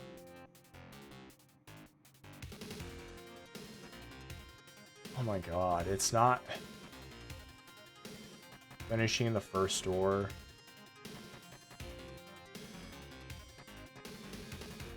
Did I pick the hardest one?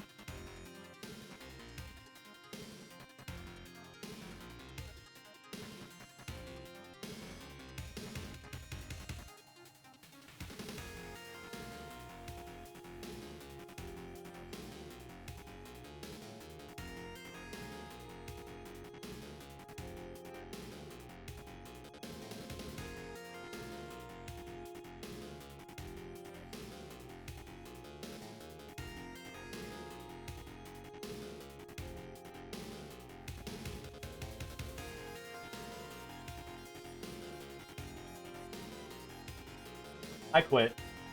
I can't. There's no, like, I'm looking at the discussions and it's telling me nothing. It's like, oh, it's this password. What do you mean? Oh, it's like this, and this. Like, what do you mean this password? What?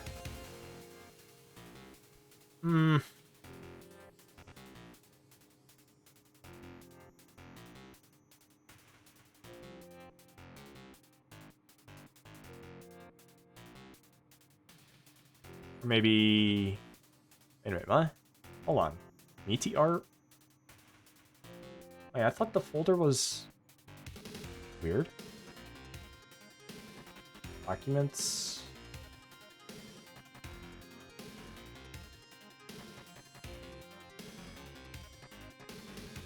Bottle comics, nothing. Title cards, meaty card.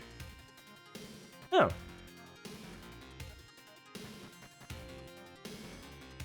Download, screenshot.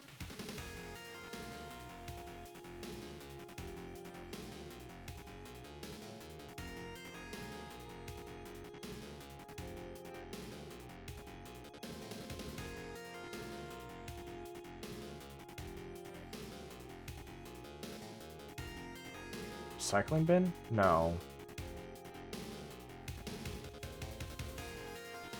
Yeah, no, there's nothing in the recycling bin. And mention something about, like, this, where you like go in here and look at the cat pics, but I don't know.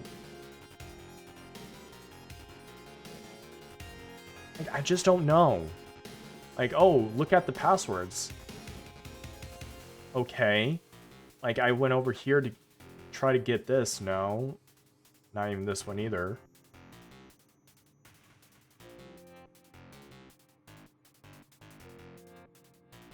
Maybe it's one of those two.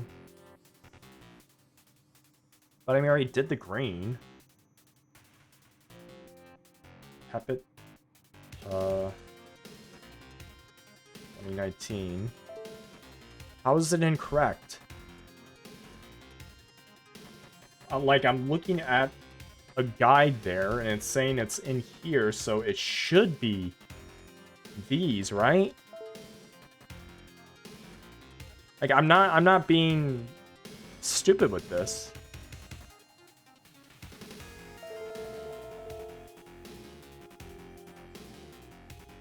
Like, do I have to do everything on here? That would be the most stupidest thing ever.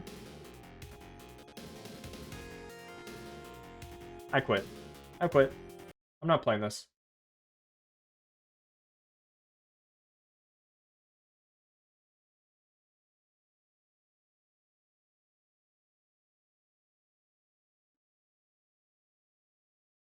I feel ripped off here. It's like it's supposed to be like some sort of like horror puzzle game, but like this is, I cannot even begin to think what this game would be. And honestly, I just got a freaking headache trying to like look at the screen for like freaking several minutes at a time, just like, what is happening? Like, I'm trying to like freaking, like, I feel like programming is a lot easier than looking at these freaking puzzles. I am dead serious here. Like, tell me, I would rather program a freaking clock, like an accurate clock and not a 24-hour clock, than trying to look at these freaking puzzles.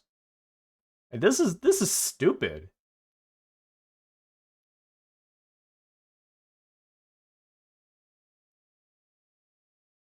And who keeps freaking messaging me here?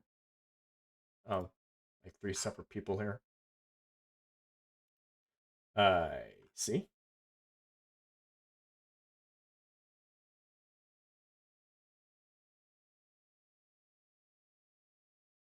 All right. Actually, there was one game I want to check on first.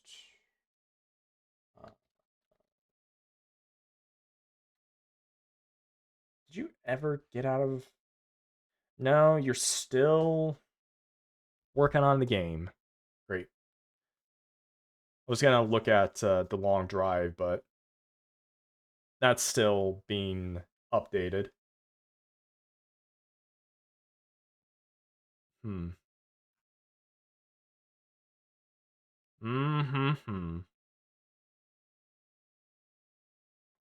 Well, what can we do? What are we gonna do?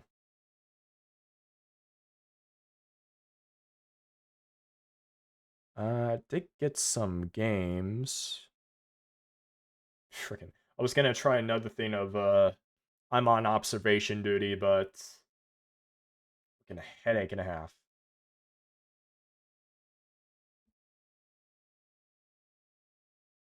What about the first one?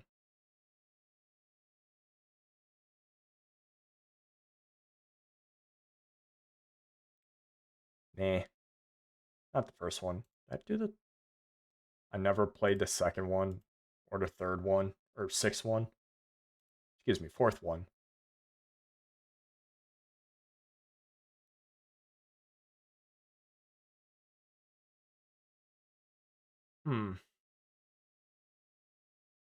Yeah, I'm not doing that. I'm not my brain is slush at the moment.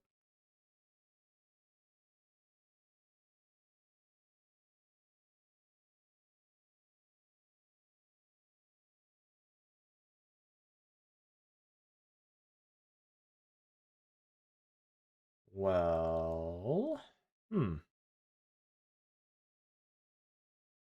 How about we just stay in here and, chat?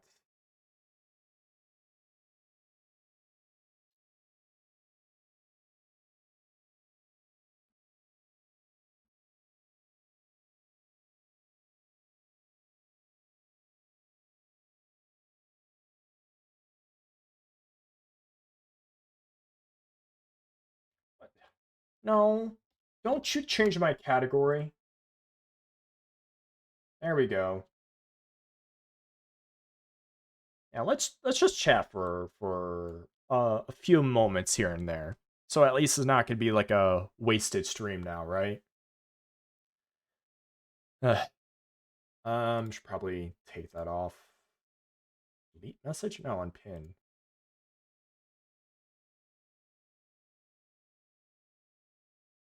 There we go. Now let's just chat about, do whatever.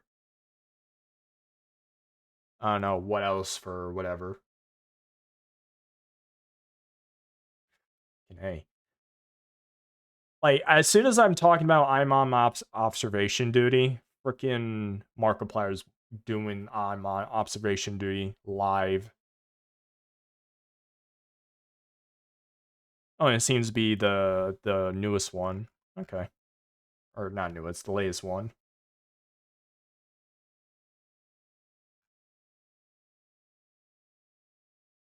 Do I have any videos that I want to watch? I can be another reaction slop tuber.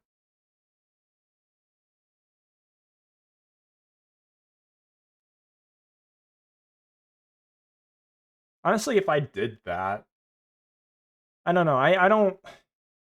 It's not that I can do, reaction videos. It's just that it's not even that hard either. It's just I'd rather do anything else.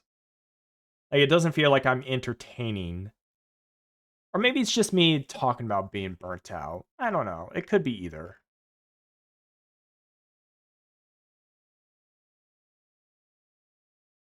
Yeah, I still need to finish these videos up.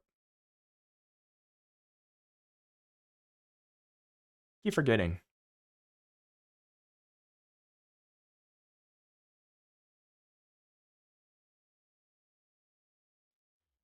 I'm also trying to find where the freaking thing is.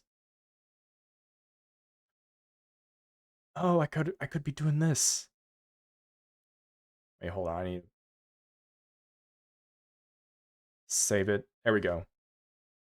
Because I don't want to anime character reference so that I can make my own for a thing I want to make.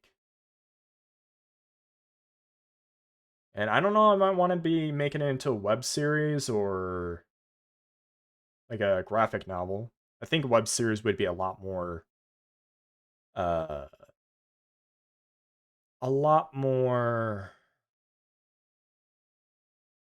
better. Because that way I'm drip feeding you content instead of, I just plop content down on the table like here's your meal, you filthy animal.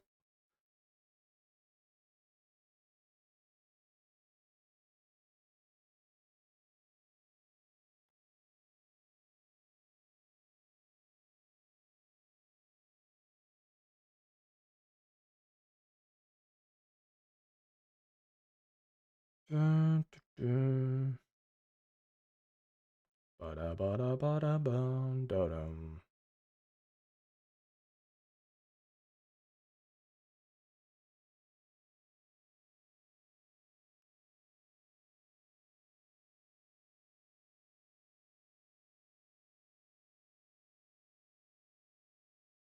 Nope, getting rid of this one.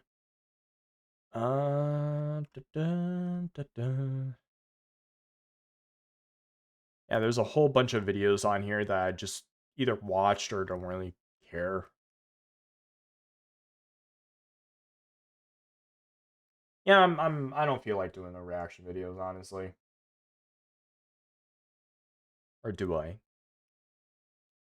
Nah. I don't feel like doing the reaction videos. Or do I? I don't know. What do you think? What do you think, Gems? Do you want to watch something or you want to just talk? I mean, watch something as in me reacting to said thing. I want your thoughts, your opinions, your dreams, your wishes, your anything that I can take and exploit. Would you like that? Okay. Watching something would be fine. Okay.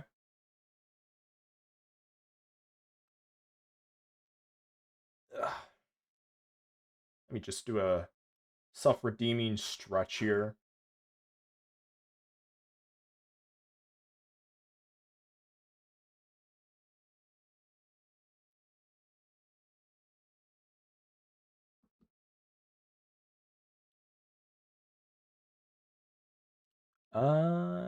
Not this one.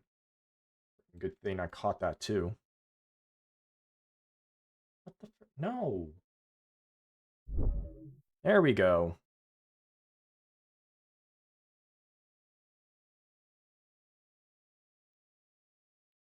Just make sure.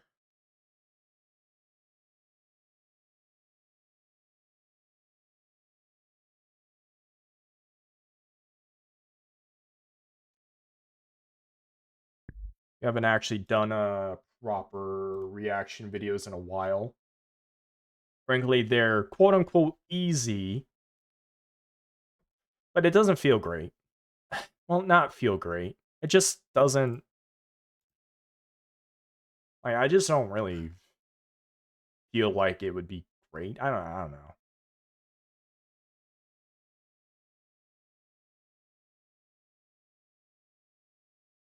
I'll try it again. Let's see. Oh yeah, no, you're gonna be put into watch later. Why do I have freaking Russian Badger on here?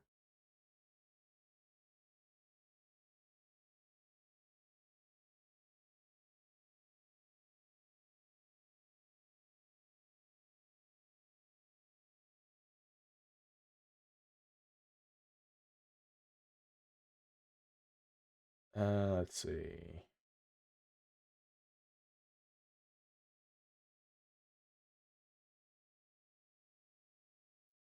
All right. Should probably would it help if I have this on?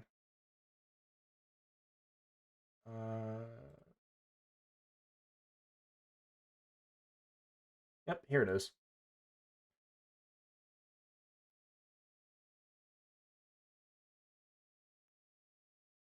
Let's see. Probably with creepypastas, maybe. Scary videos. Looking into abandoned places.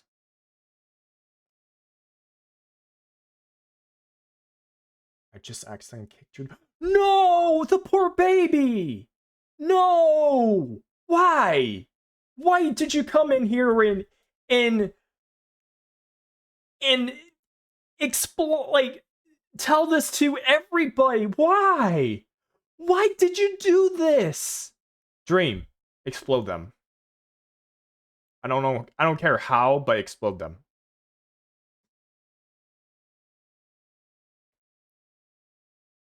Cook your ground. What do you mean I'm grounded? I'm not the one who lightly kicked their dog under their feet. What do you mean I'm grounded? Alright, fine. I'll get my other mod. I mean, if they're around.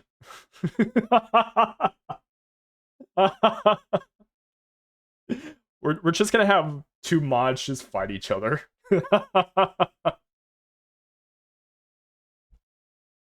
Welcome in, Kita.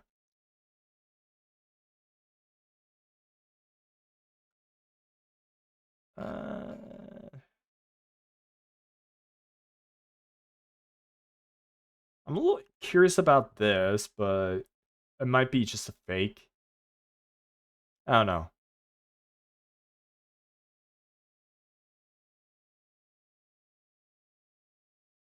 I'm kind of interested in what this horse is doing.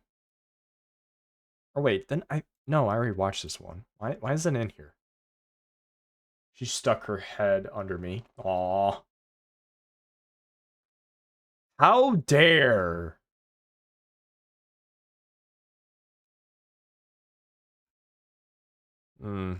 Concordia.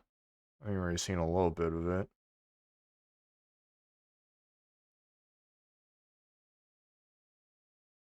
I'm emotional. I'm sure your dog is fine. Like, is okay. I'm sure they didn't think you did it on purpose. They'll come running towards you and, be good dogs. I'm not saying they're stupid. I'm not saying that. I'm saying they'll forgive you. Because even then, they themselves would like, oh, that was an accident.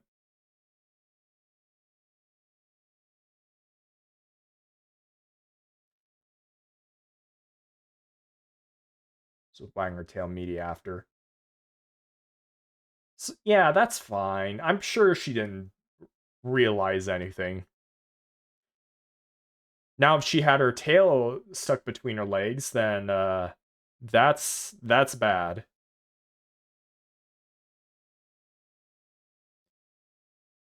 Exploring? Did we already do this one? But no, it's like 2 weeks ago. So no, we didn't. Because we didn't do any of that before. Creepypasta. The internet's favorite horror stories. Made by okay. Made by Sakro.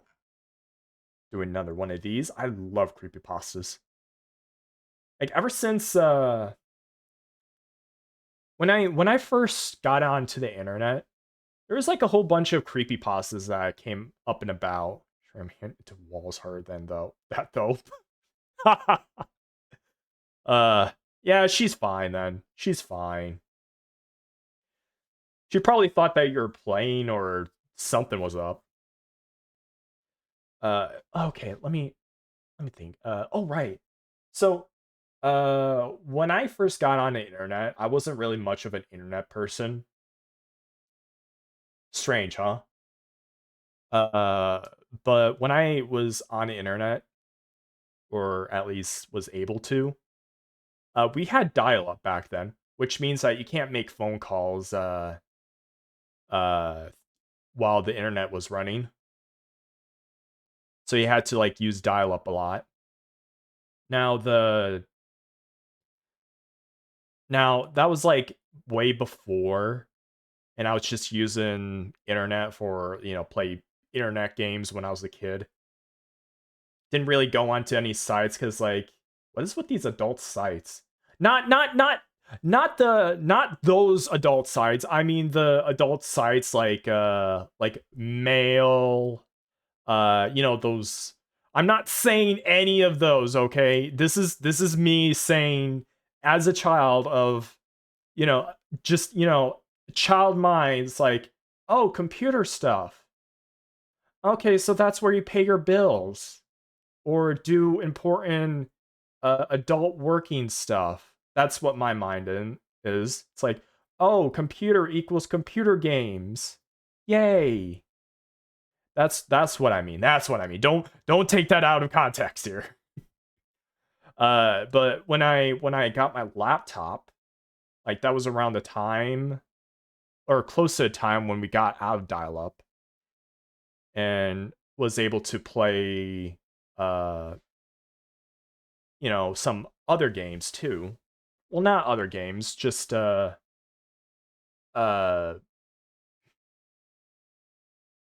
not really much games to be honest here. Like I was still a console person. Like I didn't get out of console stuff until probably when I was maybe 18 or somewhere in my adult age, because I wasn't, you know, oh, let's play TF2 or something like that. And I wasn't really much on Steam. So like about around the time when I was on laptops,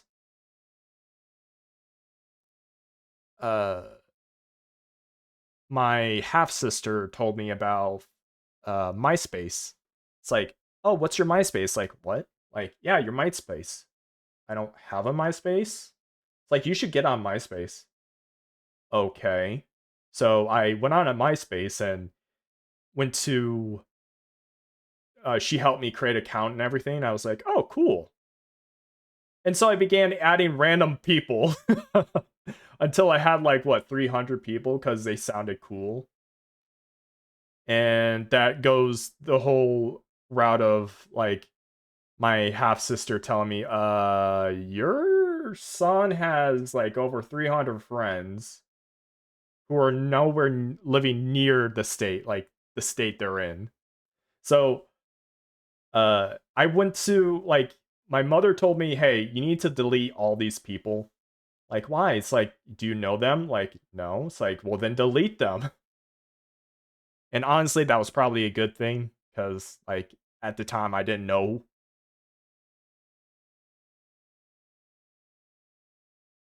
But I did oh, what was going with this?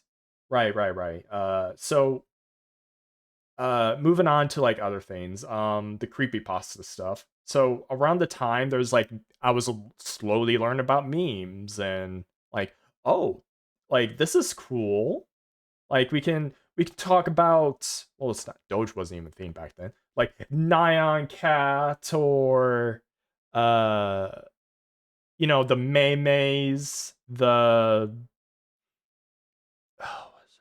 Rick Rolls,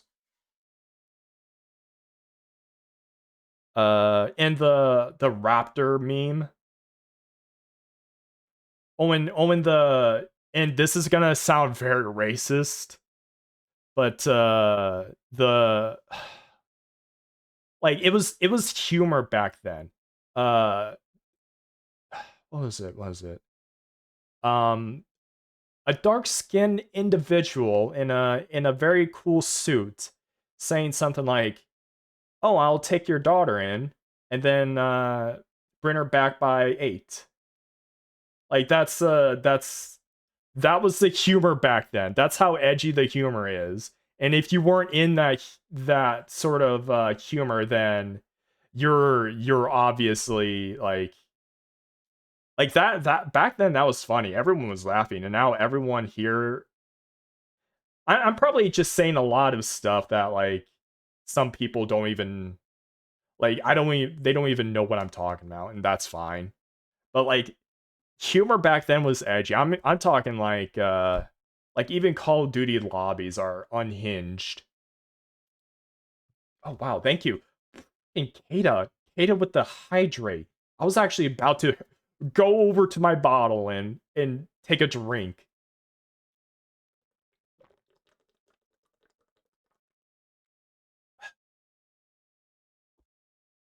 But yeah. So anyways, right. There was creepypastas where we had the Rake, Slender Man,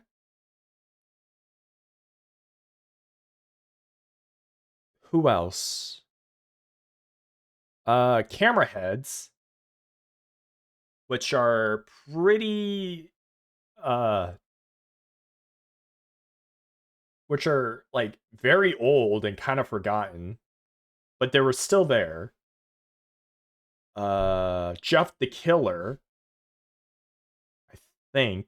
Yeah, no, Jeff the Killer was there. And also we have jump scares. So all this talking about creepypastas and the games, including the freaking, what is it, the Red from the Godzilla game, Red. We'll probably talk about it later, but anyways, let's just play the video. All right, let's just play the video. There have been a lot of great stories that have popped up online as early as 2001 the community still goes strong today. Something that's far less known but an invaluable part of internet folklore are the multitude of creepypasta games that have been released over the years. The earliest one I can remember is Slender the Eight Pages, an indie game more based on the Marble Hornets version of the character than the original creation. Oh, It this nonetheless one. proved that there was more than a small interest in creepypastas in games mixing. Today I want to explore the world of creepypasta games and see what there is to see and what needs to be left as stories only. Here's a collection of fan games, mods, and something in between.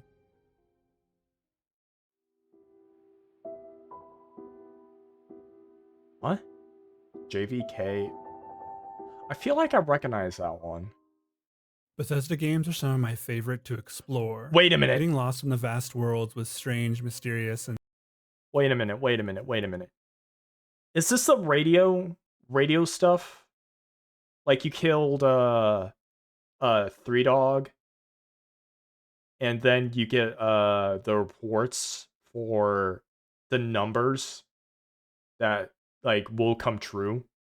sometimes terrifying things to discover.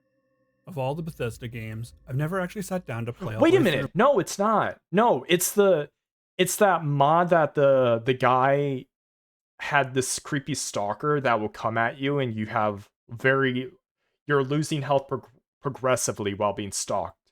And if you get caught, then you would like die facing up in the body, like the assassin dude will be crawling over your body. Morrowind. Well, I finally did with this first mod. This mod is really what inspired me to make this video. I found an interesting mod for Morrowind during my playthrough. It was a mod inspired by JVK116z.esp. Now, instead of giving an entire recap of the original story, I'll hit the story elements as they relate to the mod. I want to see how closely they came to recreating the story. The story begins with OP telling us about a strange mod that we might have heard of for Morrowind. It was floating around smaller forums of the game for years, but no one knew what it did or how to even access it. The mod was called JVK1166z.esp, but most just called it JVK. It wasn't until later that someone sent a copy of the mod along with mentioning that you needed to use DOSBox to play it. This worked, mostly, and the mod was ready to be explored. For myself, I just downloaded the mod and installed it. The game starts up how it always does, with you on a ship. You choose your name, then get taken off the ship, and then you get to make your character after that. The options are limited, but that's not important to this video. Once you've completely made your character, you leave the tutorial area and are met with this text box at the bottom. With this... Wait, is this the Oblivion game? Character's death, the thread of prophecy is severed. Restore a saved game to restore the weave of fate, or persist in this doomed world you have created. This sets the tone immediately. One of foreboding that gets more prevalent later. This is taken exactly from the creepypasta, and even mentions that all the dead main story NPCs' bodies are still lying around the world. While I didn't go and check on all of them, the ones I did were all just left there. Like they were killed on the spot and left to rot along with this doomed world. This is exactly like it is in the creepypasta. I started my exploration by following the main story as I remembered it, and took the road to the first major city. On my journey, I noticed the lack of game music. Instead, there's this foreboding droning noise, the sound of your footsteps, and not much else.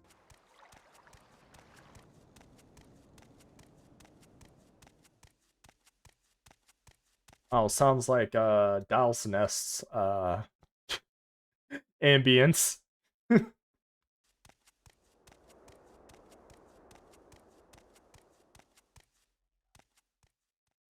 It was perfectly creepy and not mentioned at all in the story, but was a great addition.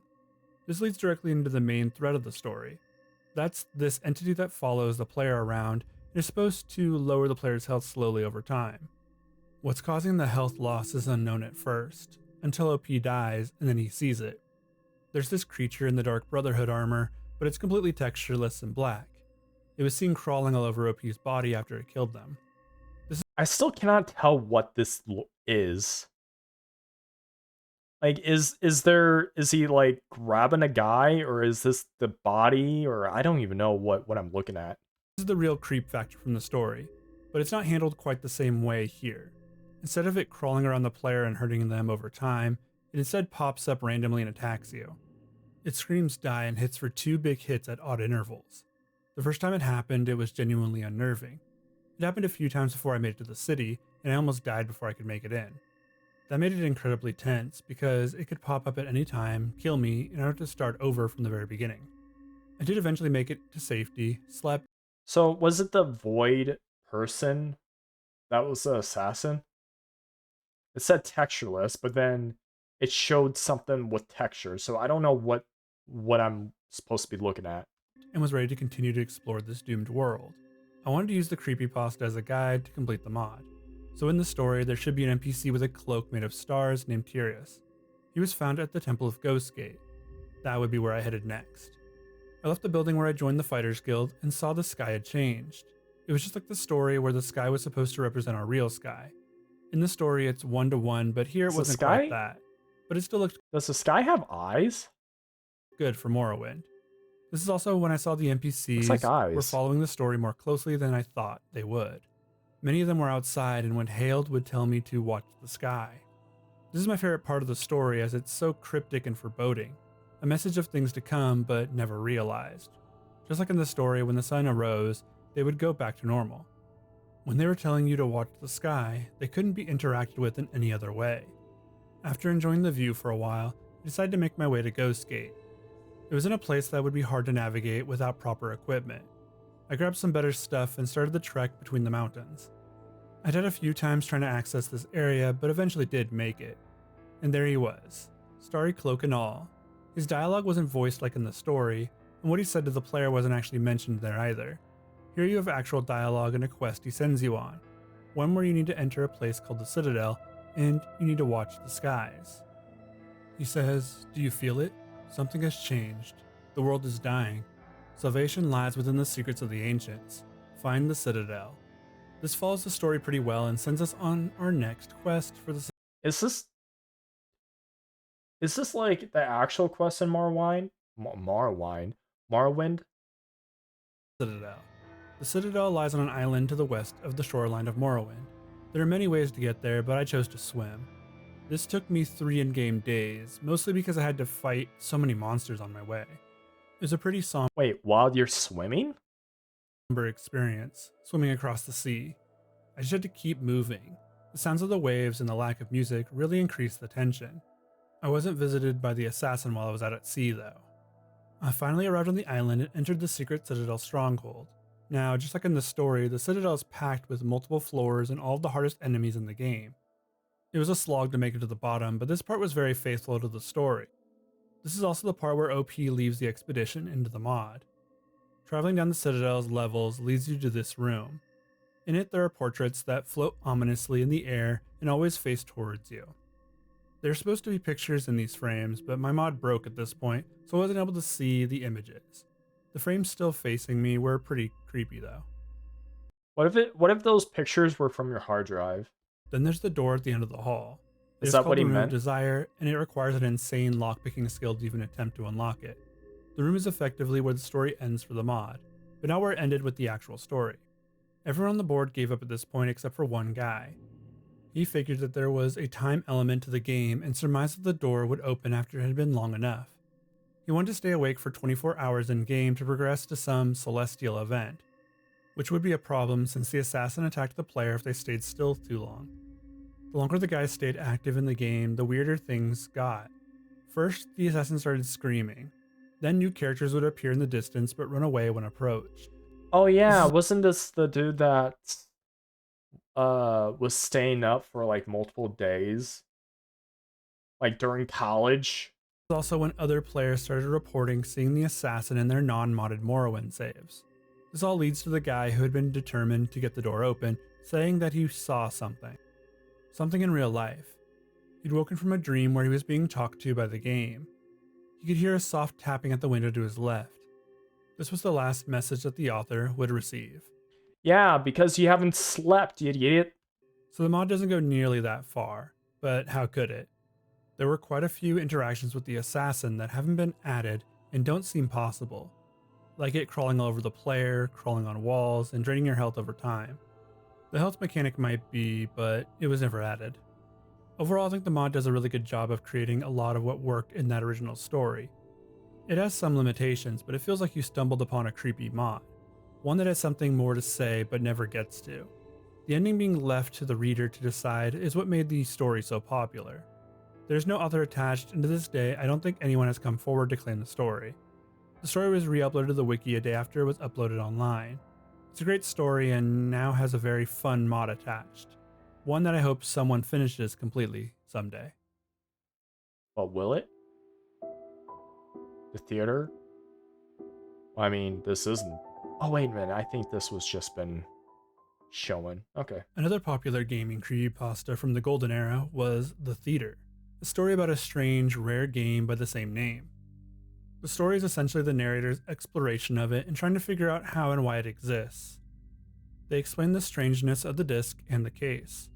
There was no developer info anywhere on the case, just an image of a character known as the Ticket Taker.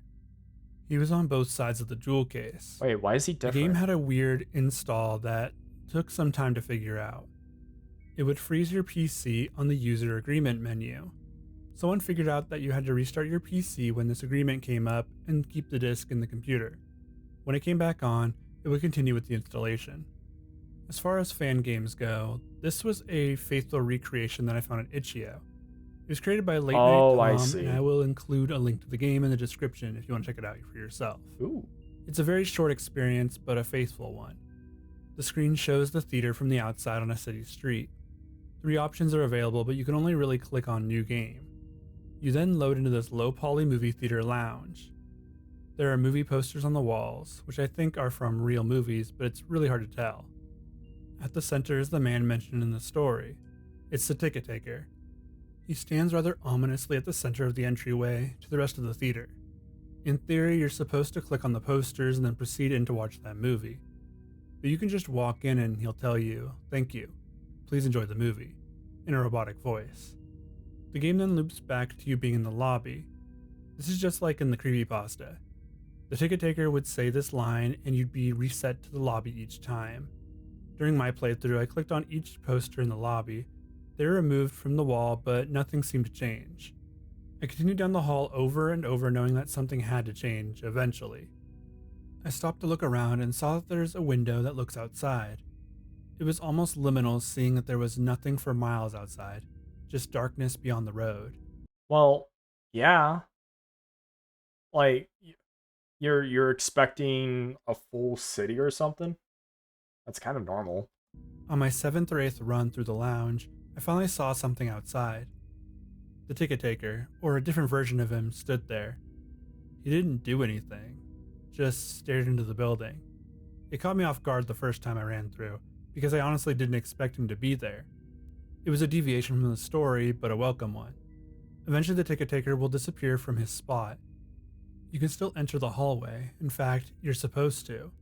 Doing so will greet you with the same soundbite of him telling you to enjoy the movie, but it's different this time. You can walk further down the hallway, and there doesn't seem to be an end in sight. The longer I walked, the darker it got. But it also got glitchy. Finally, it was too dark to see, and the screen turned black. Then the Ticket Taker appeared on my screen, and this ear-piercing noise went off. It was insanely loud enough that I had to remove my headphones. Well, good thing you didn't sound it off, otherwise, boo. The Ticket Taker morphed and broke. I was then sent back to the lounge. I was invited to continue down the hallway. Doing so would begin the loop again, it seems, until the Ticket Taker was seen jumping up and down and left to right before scurrying backwards into the hall. Following him just resets the loop, except there's only a brick wall now. Touching the wall ends the game. This is fairly accurate to the story, save for the Ticket Taker turning into the swirly head man. You see, he's supposed to have his face twist and morph until it's a swirled shape. The scene where it happens is there, but he doesn't exactly fully shift. Just kind of scares the player with a distortion and some loud noise. The story also ends with the brick wall stopping the player, so this part is accurate. Though the Ticket Taker is supposed to warn the player not to go searching for the other levels. Levels that I doubt exist in this game. Levels? It would be cool if they did, though. I wondered if maybe there was more to this game, so I played through a few more times. My second playthrough omitted this section where I could see the Ticket Taker outside. I wasn't able to get that event to trigger again. This time though, I saw him appear out of the corner of my eye a few times. I thought it was a graphical glitch as this game has several purposeful ones. No, he was there, if only for a frame or two. That was pretty unnerving, and I really liked that the game felt different with each run, though my third run had the least amount of stuff happen. It was pretty uneventful, save for the canon events. Overall, I think this is a great fan game, but it might be a little too faithful. I wanted a bit more. I liked the additions of the ticket taker appearing outside and the other anomalies. I would like to see this concept taken just that little bit further. As one of my favorite creepypastas, this game didn't disappoint. Mario World? Is this the one with the... No, that's I Hate You. This next game doesn't come from a super popular creepypasta like the prior two. This is actually based on a video creepypasta that was uploaded to YouTube around 2012, with the re-upload being from 2013. It was created by an account called Chinlin. The game can be found as a re-upload on itch.io. The creepypasta is just titled Mario World, and here's the original video.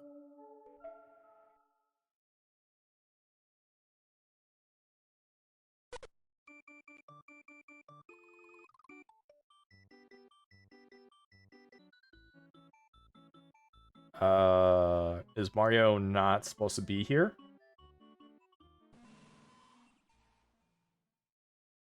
I guess not. Now for the game. It starts with the Nintendo logo twisting into some vague red background that lasts only momentarily. The Super Mario World screen then pops up, but we only get to see a few seconds of that before it transitions to just Mario World. It then glitches out into the red color again. The game attempts to start, but instead you see this red box start to freak out above Mario. I can barely make out what it says. From what I can make out, it might say, if I would start murdering people, no one would be left. The overworld map loads in like a normal Mario game. So let's start at the first level. There are no enemies, no timer at the top, no background music, and no ways to really die. It feels very much like a creepypasta game of the era. I explored for a bit, but there's really not much to see. I did find a switch and used it to get through some blocks. Then you get soft locked in this underground room. Or at least that's what I thought happened. Instead, you have to walk slowly through this section of blocks, and then this happens. Luigi takes a hammer to Yoshi. The level ends here, and you are forced to the next one. This one is Yoshi's Wait, maybe it is. house, but everything is silhouetted against a black background. Continuing to the right, you'll eventually run into Yoshi's corpse. The game breaks again here, and we move on to the last level. We're trapped inside a box made out of stone with only a single note block at the end. Hitting it will summon Luigi, but with blacked out eyes. He just stands there menacingly until you hit it again. What? He moves forward with each hit of the block until he finally reaches Mario. Oh boy, the darkened eyes. Ooh, spooky. The strange background then starts to speed by behind Mario. It appears to resemble Hell or Gygus from Earthbound, but I stopped the video at just the right spot to make out some demonic-looking entities. It looks familiar, but I can't tell where it's from. There's a pipe you have to travel down, but it seems like Mario is murdered while inside it. Then you load back in with an eyeless Mario. Selecting the only level available takes Mario down a path with the dead bodies of Bowser, Yoshi, and the Koopalings, before he sees this. What is with creepypastas and like eyeless stuff? Like, is that scary? There Mario is, hanging from a rope. This plays for a few moments before Luigi appears for a frame. Then Mario is back to walking from left to right for a moment before it jumps to this image. Mario is dead, and the game shuts down with a single frame of Mario waking up in hell. So this appears to be an EXE game, a style of creepypasta game made popular by Sonic EXE. It's essentially a game style where you walk from left to right until something scary happens. I played quite a few of these back in the day, and will probably end up playing many more still. This was a competent little game, and even more so since it was attached to a creepypasta video. None of these games so far have been based on video pastas yet, so that alone makes it unique. Huh.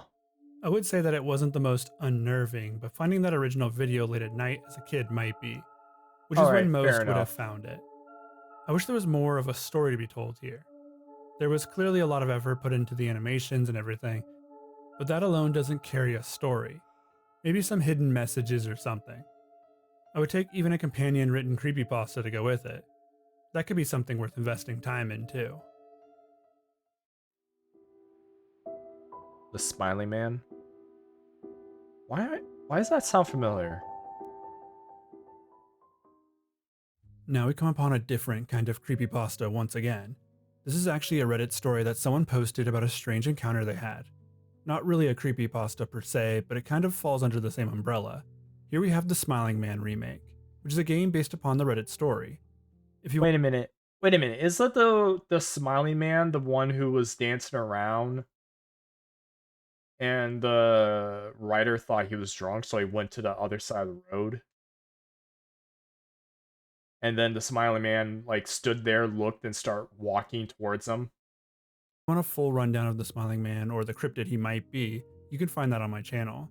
We're just going to run through the game and fill in the story as we go. The game begins with two different modes, either main story or alternate story. What is alternate? Let's start with the main story. This starts with a retelling of the Reddit post. Some years ago, I lived in the center of a large city in the USA. As I've always been a night person, I often got bored after my roommate, who was decidedly not a night person, went to bed. To pass the time, I used to take long walks and spend time thinking. This leads us into a walking sequence. We are in a park. It looks to be abandoned. It's just us taking a nice leisurely stroll. Then our character claims to be tired and wants to head home. On their way home is where they encounter him. A strange man in a suit is seen. You know, when I used to have nights, I sometimes would take walks out at night, especially in the snow. Like, and it's like really peaceful.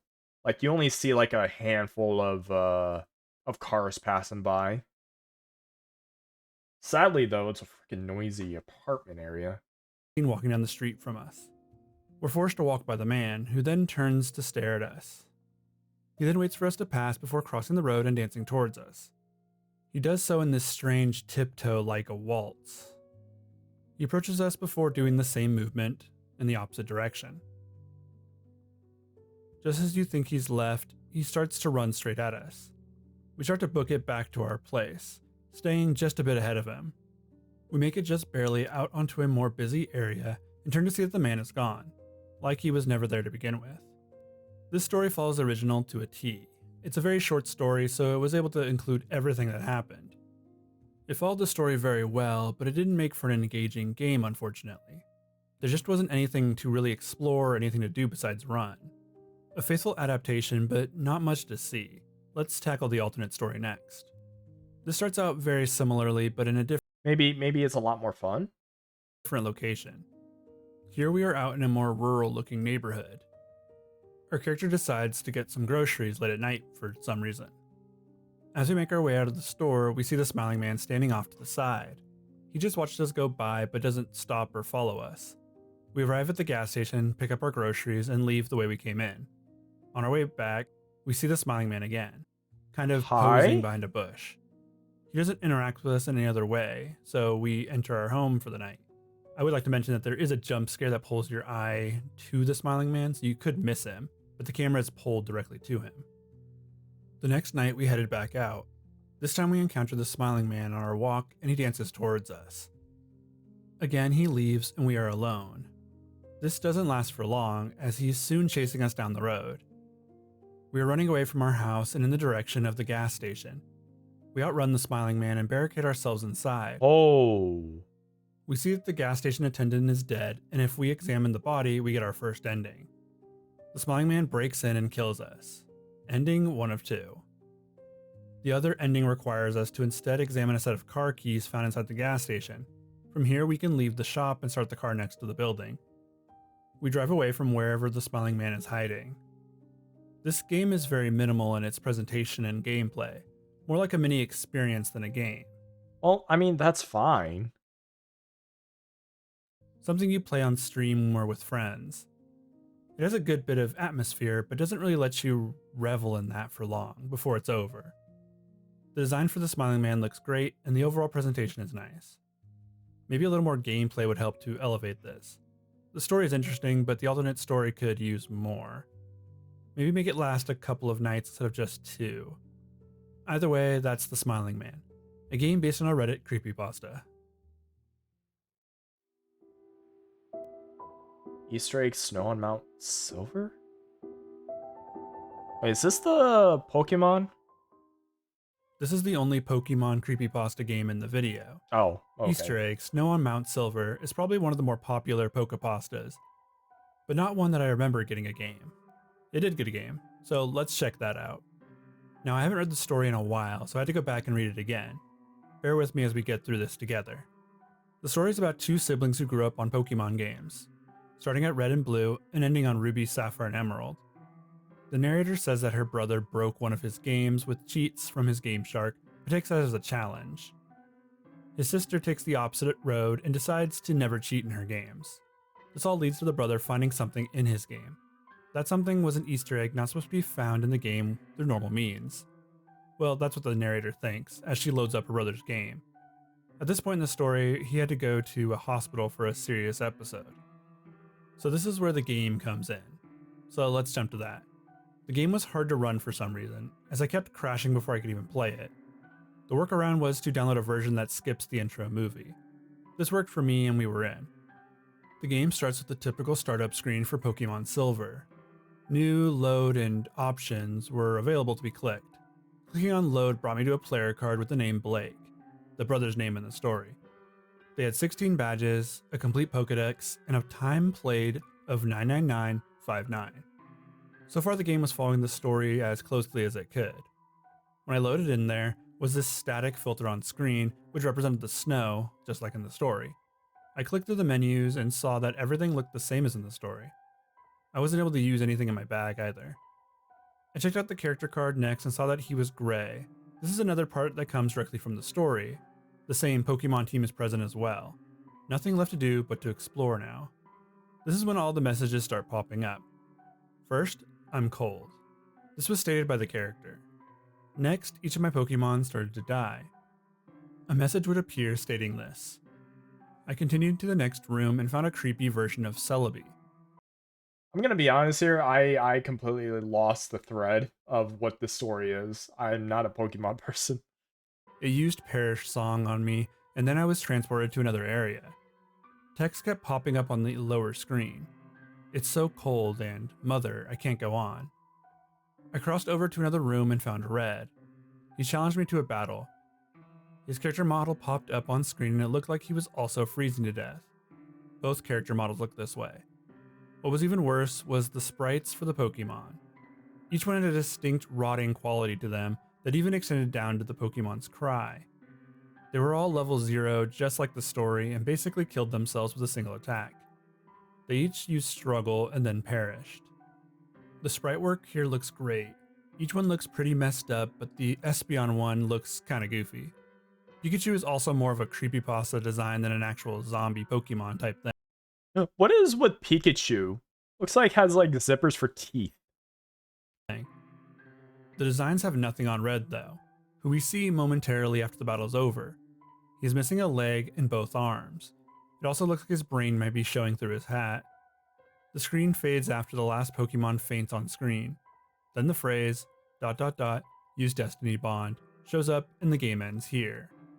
According to the story, there was supposed to be an ear-piercing screech or something, but I'm glad there wasn't. The screen just stays on that last message until you shut it off. This is where the creepypasta also comes to an end. The narrator takes the game and the Game Shark outside and throws them away.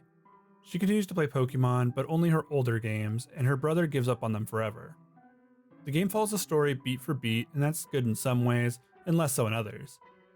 It does mean that you can experience exactly what the narrator was feeling, but it also means that you don't get the full story. If you played this without context, it would be creepy, but there's no real narrative to it. It's still interesting in its own right, and the sprite work is very creepy. Misfortune? Wait a minute, is this another Pokemon? But it wasn't... Misfortune GB is a creepypasta about a supposed game hiding in certain Game Boy games.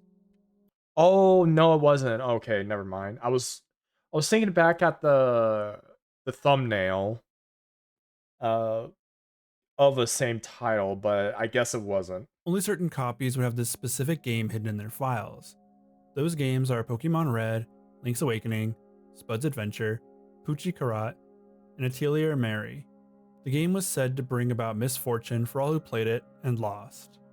While looking into this story, I found an older blogger article about misfortune that tells the whole story but adds elements from Lavender Town Syndrome. This is supposedly the first sighting of the story from 2005, but it's clearly not from 2005 since it mentioned Sonic.exe by name. That story wouldn't hit the internet until later. Anyways, there's a game remake of the story that you can play through. It looks just like the game from the creepypasta, so let's start a new game and run through it. It has the graphical style of an early Pokemon game or other Game Boy title. Starting a new save brings you face to face with the antagonist of the story. He tells you that choosing wrong will bring misfortune on your family. This is only if you say Yep, this was it. That was the thumbnail. Yes to his challenge, though. The game is really simple after this. You solve rudimentary puzzles and try not to lose the game. Sounds like a pretty casual gaming experience with dire consequences. The puzzles range from pushing objects to reach new areas, to guessing which door to take. If you were to lose, then you'd be met with a screen that says, "I am God here," in all caps. This is supposed to then bring misfortune upon you and your family.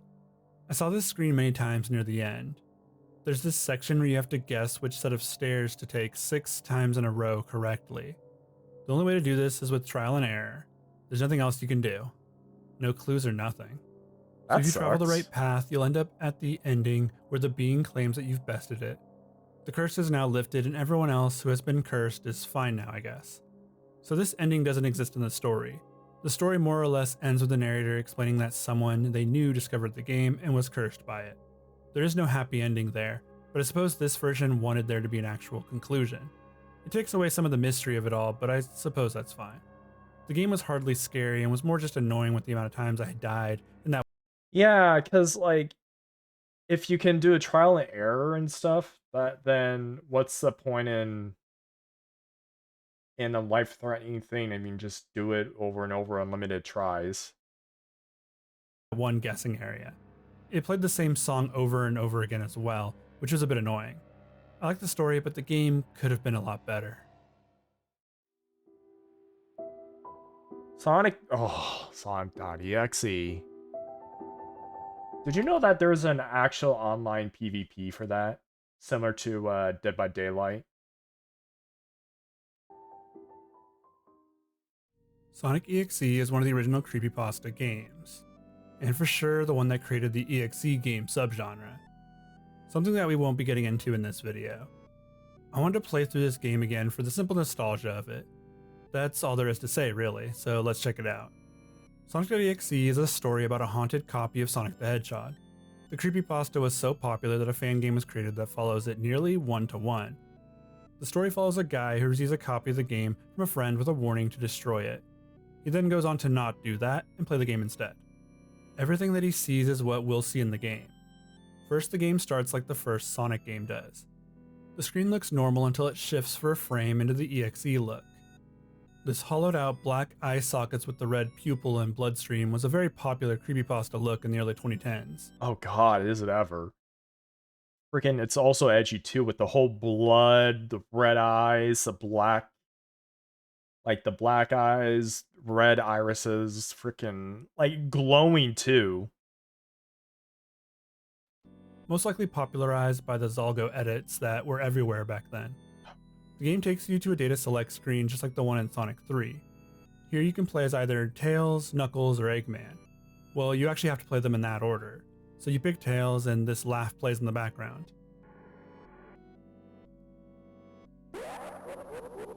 Yep. From here we are met with the EXE genre. Essentially just a game where you start on the left side of the level and move to the right for scary stuff to happen. Here Tails moves to the right until he runs into Sonic. On the way, he runs by dead animals lining the floor. Once Tails gets close to Sonic, the screen goes black and you get a threatening message about wanting to play a game. Tails is then chased by Sonic in a fiery level before Sonic catches up and kills him. A new message pops up saying, "You're too slow. Want to try again?" Next up is Knuckles, who meets a similar fate, but he is given a mini boss fight. though Sonic.exe moves too fast for him to even land a single punch. Okay, so why a mini boss? It seems it's not even a mini boss. It's like a scripted boss. He is then killed too by the entity, and we have another message. The final character to play is Eggman.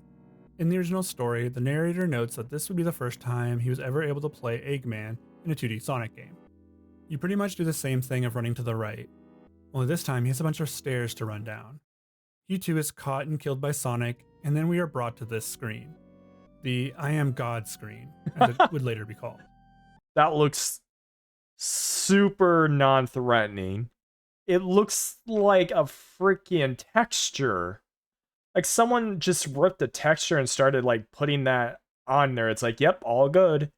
Let's just add the blackout eyes and the glowing red eyes. That is super non-threatening. Static then fills the screen and your PC's name then appears on screen. This is the end of the first ever EXE game, well, one of the first. The whole idea of moving to the right until scary stuff happens would become the main point of playing these games. You would play them just for the jump scare at the end. There have been many variations of the I am God screen, but the one I saw in my playthrough wasn't the original. This creepypasta game would go on to become very popular, as would Sonic.exe. There would be so many different versions made of this character, and so many more games that are far better. Oh yeah, there was quite a few games. I've actually seen a couple, like not even a couple. There was one surprisingly a VTuber who was looking through all these Sonic.exe games and saw some that were actually good. Like they weren't cringe at all. You can like play this and like, wow, I'm having fun.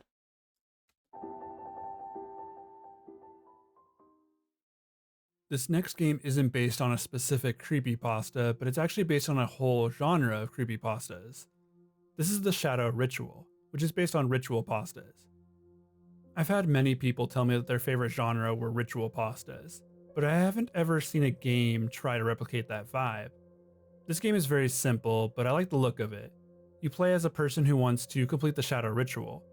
It appears to be a ritual that they found online. I assume as there's a computer in the corner with a strange symbol on the screen. This is the room where you start in. There's a window with a full moon in view, a poster with the plow, which is definitely a joke on the rake, and a computer in the corner. Interacting with the computer is how you find out the rules to complete the ritual.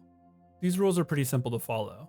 You'll need an oil lamp to wait until 11 PM and finish before midnight, need to be in your bedroom alone, and need a full moon. These seem easy enough. Step 1 is to ignite the oil lamp.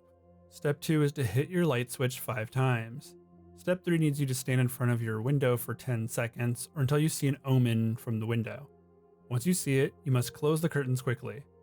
Step 4 is to flick the light switch 5 more times. It should be off now. Step 5 is to extinguish the oil lamp. Step 6 is to open the curtains. And the final step is to go to sleep. If done correctly, you'll wake up in the Shadow Realm. Here you'll walk on a broken bed with arms sticking out of the walls. There's a lamp that you must grab and new rules to follow. Do not stray from the path. Search for the all-seeing eye and take the 4th path on the right. As you exit the room, you'll see shadowy I was gonna say, why? figures patrolling the path that you'll need to avoid. There are multiple roads you can take on either side, but you should stick to the main path. You'll find the eye carved onto the wall. Once you enter it, you'll find a chair at the end of a wooded area. Here you'll watch some kind of upcoming event be foretold. It involves rats, plagues, and the deaths of many. Or that's what I've gathered from it. It's just a series of images. Then a year is finally shown. 2027. Is that the year the world will experience whatever this oncoming evil is? Hard to tell. Wait, what? Is that the year the world will Then a year is finally shown. 2027. 2027? That is wow, it's actually a year in? Jeez. It's telling about the plague, telling about the Backstreet Boys. Is that the year the world will experience whatever this talking about actually, is this where the freaking chips are gonna be coming in? You know, shoving a chip in your hand so you can, do your stuff. Oncoming evil is? Hard to tell, but it's definitely something bad. Actually, I can really see that. The game ends here. It's kind of a unique style of game, but very short. It's to be expected of a free game. The art style was interesting, the way that you had to follow the exact steps was cool, and I'd love to see this expanded upon. Maybe 2027 was actually hinting at their next game. I hope so. Maybe. The Father, the Son, and the Holy Spirit. Of all the games today, this is probably the one that I was looking forward to the most. I've been a massive fan of Ben Drowned's ARG since its inception. It's one of the only ARGs that I've covered fully on my channel. Though I do feel the writing of the story took a turn that I didn't love near the end. I still find the whole project to be really interesting and worth remembering. If you don't know what Ben Drowned is, I have a video you can watch. Essentially, it was the very first gaming creepypasta, but it was much more than that. It was a story about a man who bought a strange copy of The Legend of Zelda Majora's Mask from a yard sale. The story follows this man's investigation into the game. This might sound just like about every other gaming creepypasta ever written, and that's because so many of them copied this original story. This first section, which was originally posted online as a creepypasta, would be known as the Haunted Cartridge arc. It was the most prevalent and fondly remembered part of the story. The second arc focused on a cult website that is known as the Moon Children arc. It's pretty interesting overall, but required a lot more from the players. It was also where the story would lie dormant for nearly 10 years. Then in 2020, the new arc would hit the internet without warning, the finale of the series, Awakening. This would be the final arc and where all of the unanswered questions would finally find peace, or at least you'd hope so. This arc is where Ben slowly goes from this haunted being in the cartridge to a victim of an organization bent on creating eternal life through uploading people into a virtual world. In this case, it's video games. This is where we start the game. We play as, I assume, the girl who is the main protagonist of the final arc. We enter the game and it immediately feels like we've just uploaded ourselves into the Ben Drowned story. It starts with a file selection screen. We can't click file 1, so we click file 2. Doing so gives us our first message between two individuals, an unnamed person and someone known as Father. Father is the entity who resides in the haunted copy of Majora's Mask and controls everything. He was the first to ascend into the game and leave his body behind, essentially dying in reality, though the process made him go mad. The Father uses the sounds of the Happy Mask salesman, and he essentially accepts the challenge from the player. When you first load in, you are greeted with the reverse song of healing, and then you see Ben for the first time. This entity is far more well known than the ARG itself.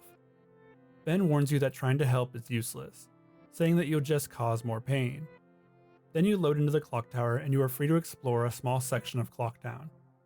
I should note that there's this heavy VHS filter effect on screen which can be a bit bothersome, but it makes the game far more moody. I guess? Like, would that really work? The music changes while you're exploring the town, too. It's a reversed version of the town theme. The town looks warped, but pretty close to how it does in the game. Looking above you shows the moon from the original game. It looks a bit different this time, though, as now it sports a much darker appearance, one that fits more with the creepypasta aesthetic. Throughout this game, you're trying to find the 4 transformation Why the maps. F does a video game need VCR track lines? That's exactly why I want to know. Isn't that for, you know, the actual display you're looking at besides the actual game?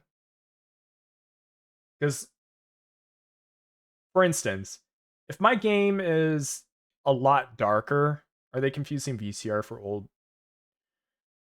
TV track lines? I guess. It's like, wait a minute, hold on. Why would it have VCR stuff? If it's like it's on a game, not on the old TV. I don't know. The Deku Sprout, Zora, Goron, and eventually Link's mask. These are found through natural progression of the game. Once you find the first one, the textures of the map will change and the music is replaced by the bell and this reverse song. You'll run into Ben again and get this image jump scare. This is one of the... Because some old TVs would get those as they got older. It looks different than the VCR kind. I guess I have not had a VCR or the old TVs in quite a while. Most popular, or excuse me, not have watched creepypasta Ben images. I've seen this image almost as many times as I've seen Jeff or Slenderman. This encounter leads you to the next mask, the Goron mask. You get teleported to the fairy fountain where the Zora mask is waiting. It's easy enough to grab, and we're off to the final confrontation with Ben. He's waiting at the end of the darkened hall. Ben is turned into a mask, and you'll have to outrun the Happy Mask salesman silhouette. Oh, absolutely, Renus. Which represents the father. Doing this will summon the 4 giants and the spirits of those trapped in the game. They will dispel him, and you have freed them once and for all. The sound effect of leaving a place through the light will play, and the game will shut down. This is the ending of the Ben Drowned ARG, sort of. It's an interesting representation of how the story ended. The game takes a lot of what happened in the story and sort of does its own interpretation. All of those weird faces you were seeing were part of the story. The idea of helping Ben fight against the father was also part of that. It's a really long story that was turned into a short horror game that tried to capture the vibe more than retell the story.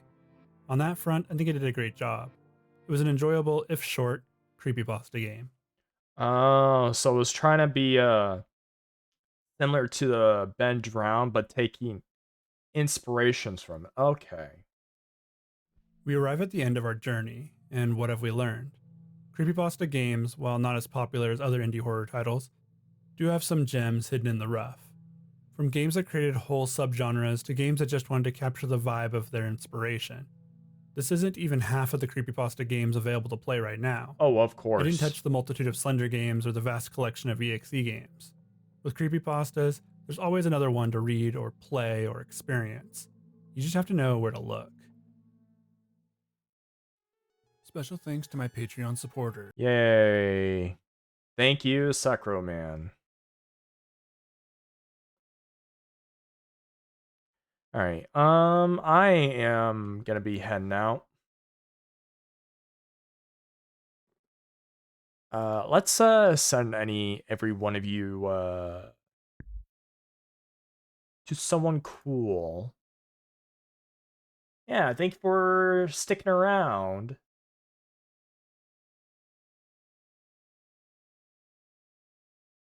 Sorry for the scuff Friday, but yeah. Let's see.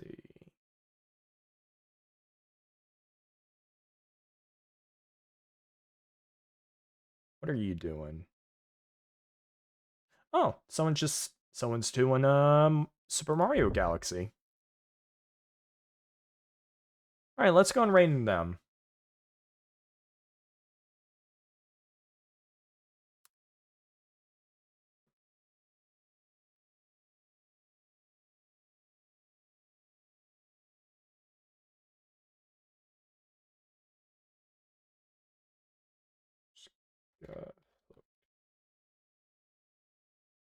You just got hooked. There you go. Copy that, because I don't know what else to put. Anyways, thank you all for watching. Probably not gonna be streaming Saturday or Sunday. Monday it'll be up in air, but I'll let you guys know. So take care and have a good night. Bye-bye.